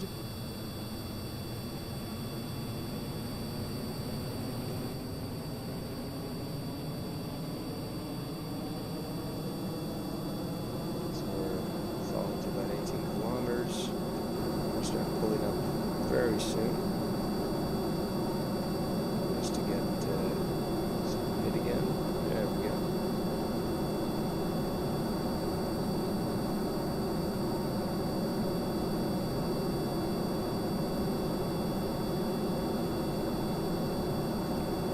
The speeds we're retaining.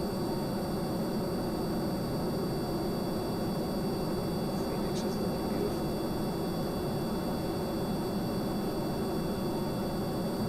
Alright, so now we're going to start rising again. Building up our speed. Let's check this out. Apoapsis is raising again. And, you know, we're getting close to being halfway around the world. That's a good thing. Once I'm done this, I'm making my... and I'll stay through until I'm done, because that's how committed I am. But once I'm done this, I'm making my ribs. And I'm going to have some dinner while I watch something.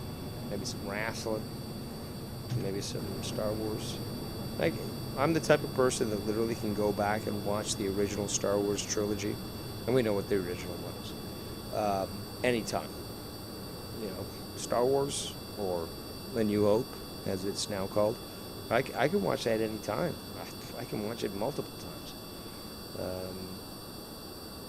There's movies out there I haven't seen, but hey, if you want to suggest anything in the chat, let me know. Nope, I'm going a little too high again.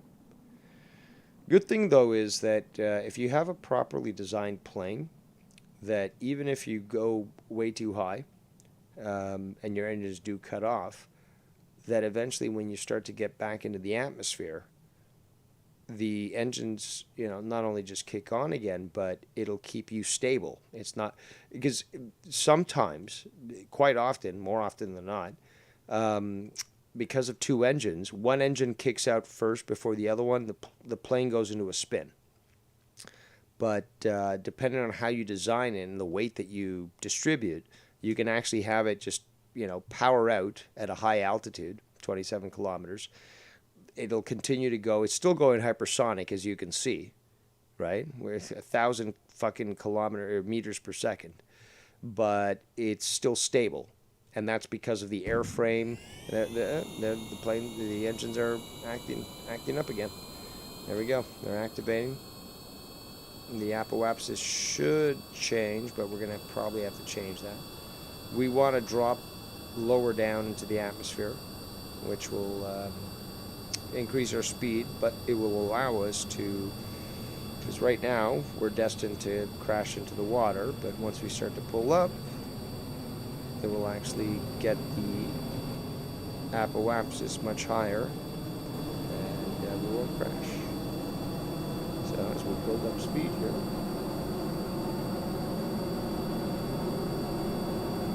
and a beautiful plane, a beautiful plane.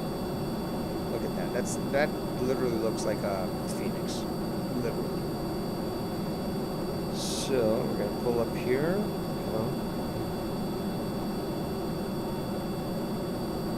We can do it. There we go. See, apoapsis increasing. We want to increase this probably to about 20 kilometers. We don't want to go too much higher than that, just for the fact that 27, the engine's cut. So this will, no, you shouldn't keep doing that.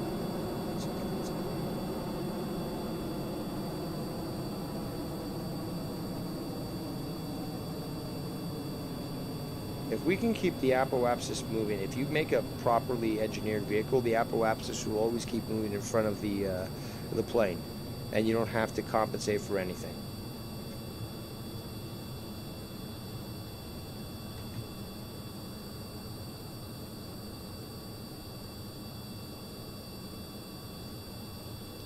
So where are we at right now? We're at 22 kilometers. Speed is, I think, more than Mach 3. If somebody could check that out, I'd appreciate that. I don't remember exactly what meters per second is equivalent to when it comes to the Mach numbers. But reaching the thinner parts of the atmosphere, continue to accelerate extremely quickly. And we're going to have to increase our apoapsis. So we're going to pull up.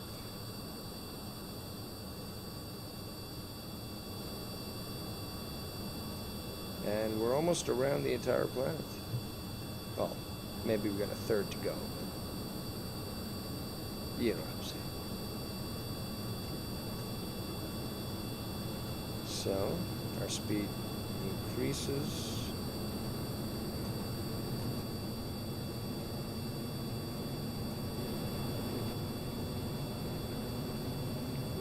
Flight pattern is a little bit off, but we can compensate. But yeah, we're basically more than halfway around the world, as you can see. Should be halfway. So there you go. Though it looks like our fuel will not let us get there, so we're gonna have to probably do an emergency landing somewhere here. That's the only thing I can, well, somewhere here. That's going to be a challenge.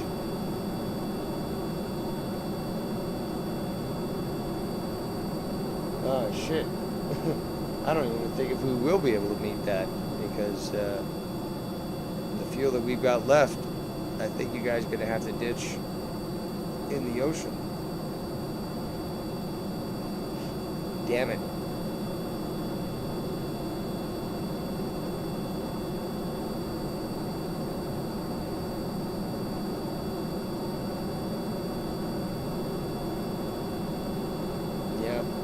Sorry guys, prepare your parachutes, because it looks very probable that you will need to escape. So let's see how far we can go. We can try to get you guys.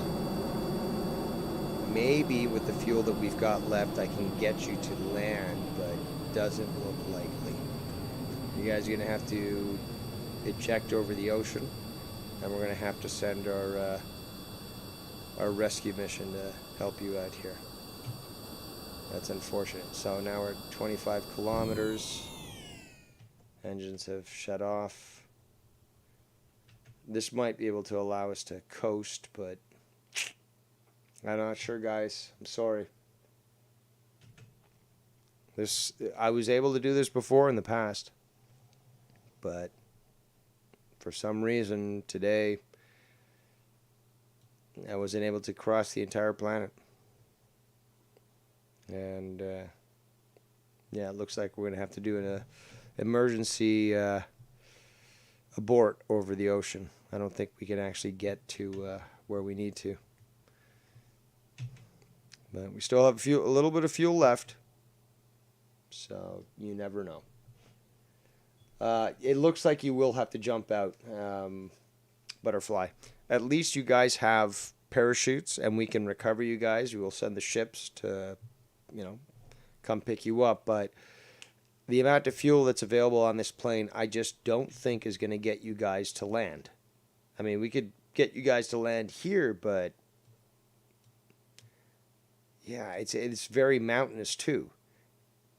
So, unconventional, unfortunately. This was not planned. But yeah, definitely something that we're going to have to deal with in the real time. Shout out to Nikki J in the chat. So now we're at 35 kilometers. We went very high, so our engines kicked out. But once they hit 27 or under, we should be able to activate. And the plane itself is stable, and it is still going through the atmosphere. So we do have the ability to at least maintain some control. I certainly don't like a successful failure is what they call it. Here we go, back into the thicker part of the atmosphere. Engines activating. Let's see if we can... Well, we're going to have to try to build up enough speed possible so that maybe we can skip over to get over here. We can... It might be possible. It might be possible. What we need to do right now is to see if we can skim over the atmosphere. Shout out to the Goon. He says, Dave, did you hear about Sri Lanka today? What happened this time? I know that they took over the president's palace, did other things, rioting. All right, so we got a good, there we go. Yep. Although liquid fuel is limited, we may just be able to get us to land. So that's what we're trying to do right now, is to angle ourselves sufficiently enough so that our apoapsis will allow us to land. And it's looking tricky, but we may be able to do it. We may be able to do it. Come on.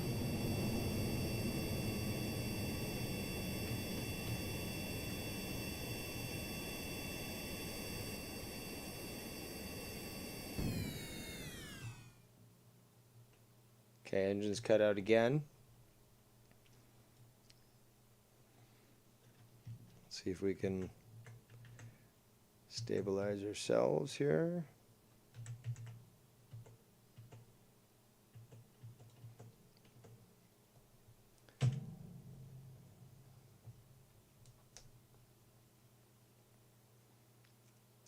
We still have a little bit of fuel. That might be able to get us onto land, but we'll see. Again, my intention is to save you both somehow. I want to get, to see you guys land. But if not, we'll have you bail the plane over water so that the enemy can't get a hold of our very strategic aircraft. And then we'll have you guys parachute into the water, and we'll have you guys rescued. It's the best I could do.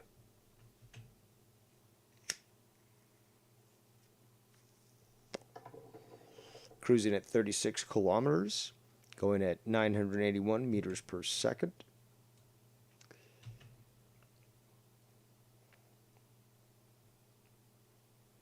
Our descent rate is increasing, waiting for our engines to pop up.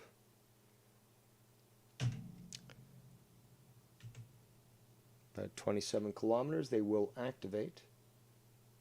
Oh, I will certainly save you guys. I will do everything within my power. So you guys are having fun, though. Look at that. You guys are having tons of fun. This might be a dangerous, life-threatening situation, but you guys are having a blast. Okay, engine's about to activate. There we go. And we need to build up enough speed that maybe we can get to the ground. We can do this. No, I'm not sure if that's going to work. Actually, it might. We are having our apoapsis decrease. 15 kilometers.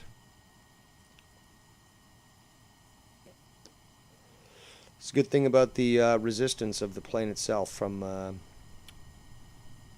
the wings. You can actually bring your apoapsis back and potentially glide into where we need to go, but we'll see. Okay, apoapsis still decreasing. That's good. We might have to fly close to the surface. That's not good.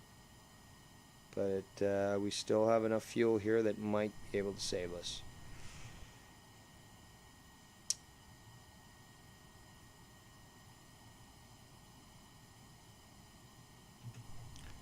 Alright, so activate engines, pull up.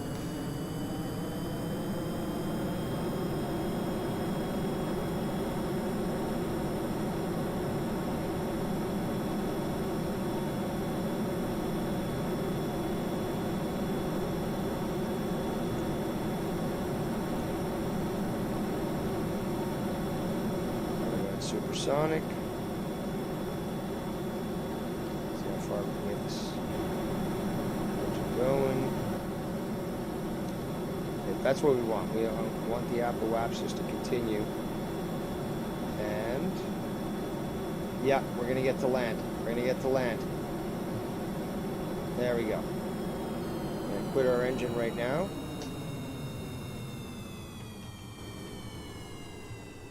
Now we're going supersonic.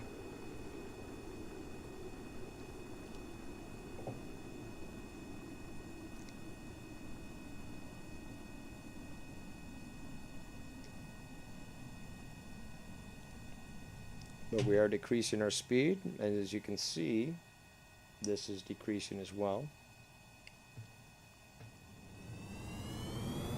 We've got enough fuel to just keep us from fall into the ocean.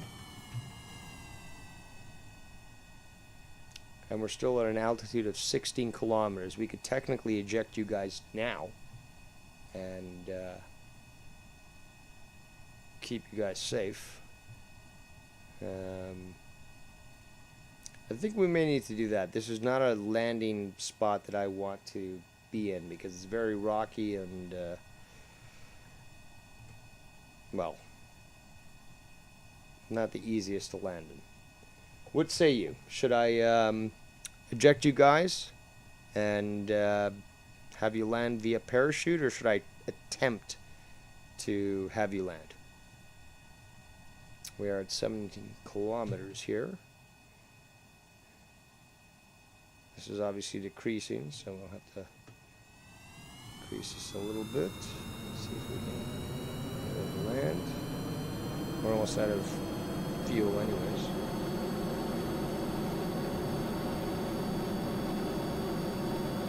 I think we're just gonna use up all our fuel.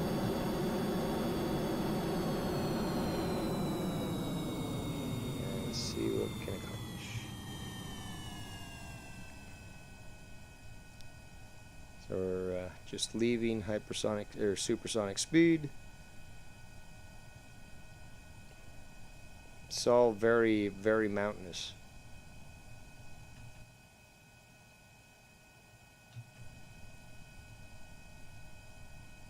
See if we can decrease our speed by putting down our gear here.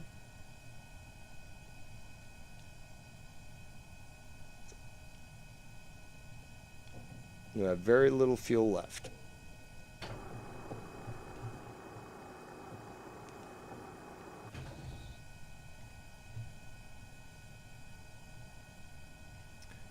Yeah, unfortunately, I'm going to have to eject you guys because I can't control this plane right now. I have very little fuel left to control our descent, and our control surfaces are not recognizing this. So, sorry guys, you were a great crew for this expedition, but you're going to have to. Okay, so now we've got Butterfly Kerman. She's going to let go. And there she goes. And we're going to deploy chute. There we go. Now we're going to go, whoops. Now we're going to go back to, come on. Resume flight. Camera, vehicle, no. I need to get Latino Heat, so tracking, hold on, in flight, no, Cancel that. I can't get to fucking Latino Heat. Here we go. Maybe I can do this. So that switch to. No, that's not it. Switch to. That's what I want. Cannot switch to while. Aw, damn it.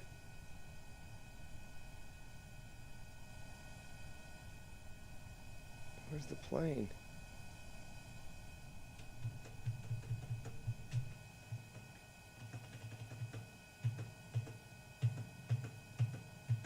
Trying to get to fucking save Latino Heat before.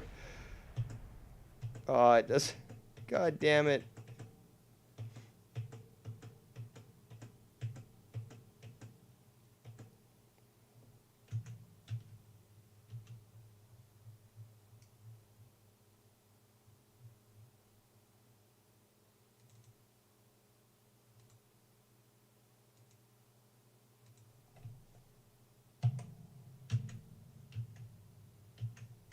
Why is this not letting me fucking... Okay, so that's her. Parachuting. You jump first. I got you to jump first, but I was supposed to be getting Latino Heat too, but I don't know if it crashed already. I think it might have.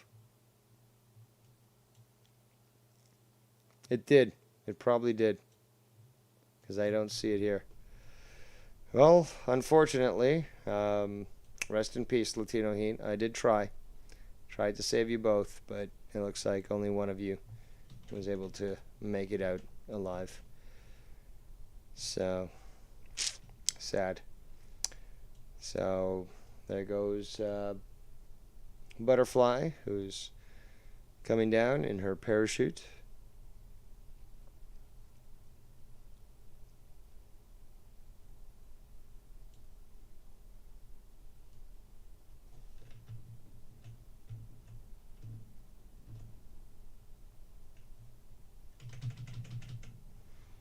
And here we go. We're at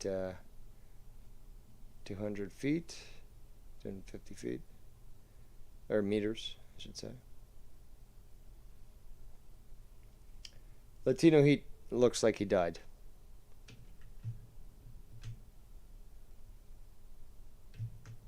I'm trying to slow down. I don't want you to land so quick. It'll kill you.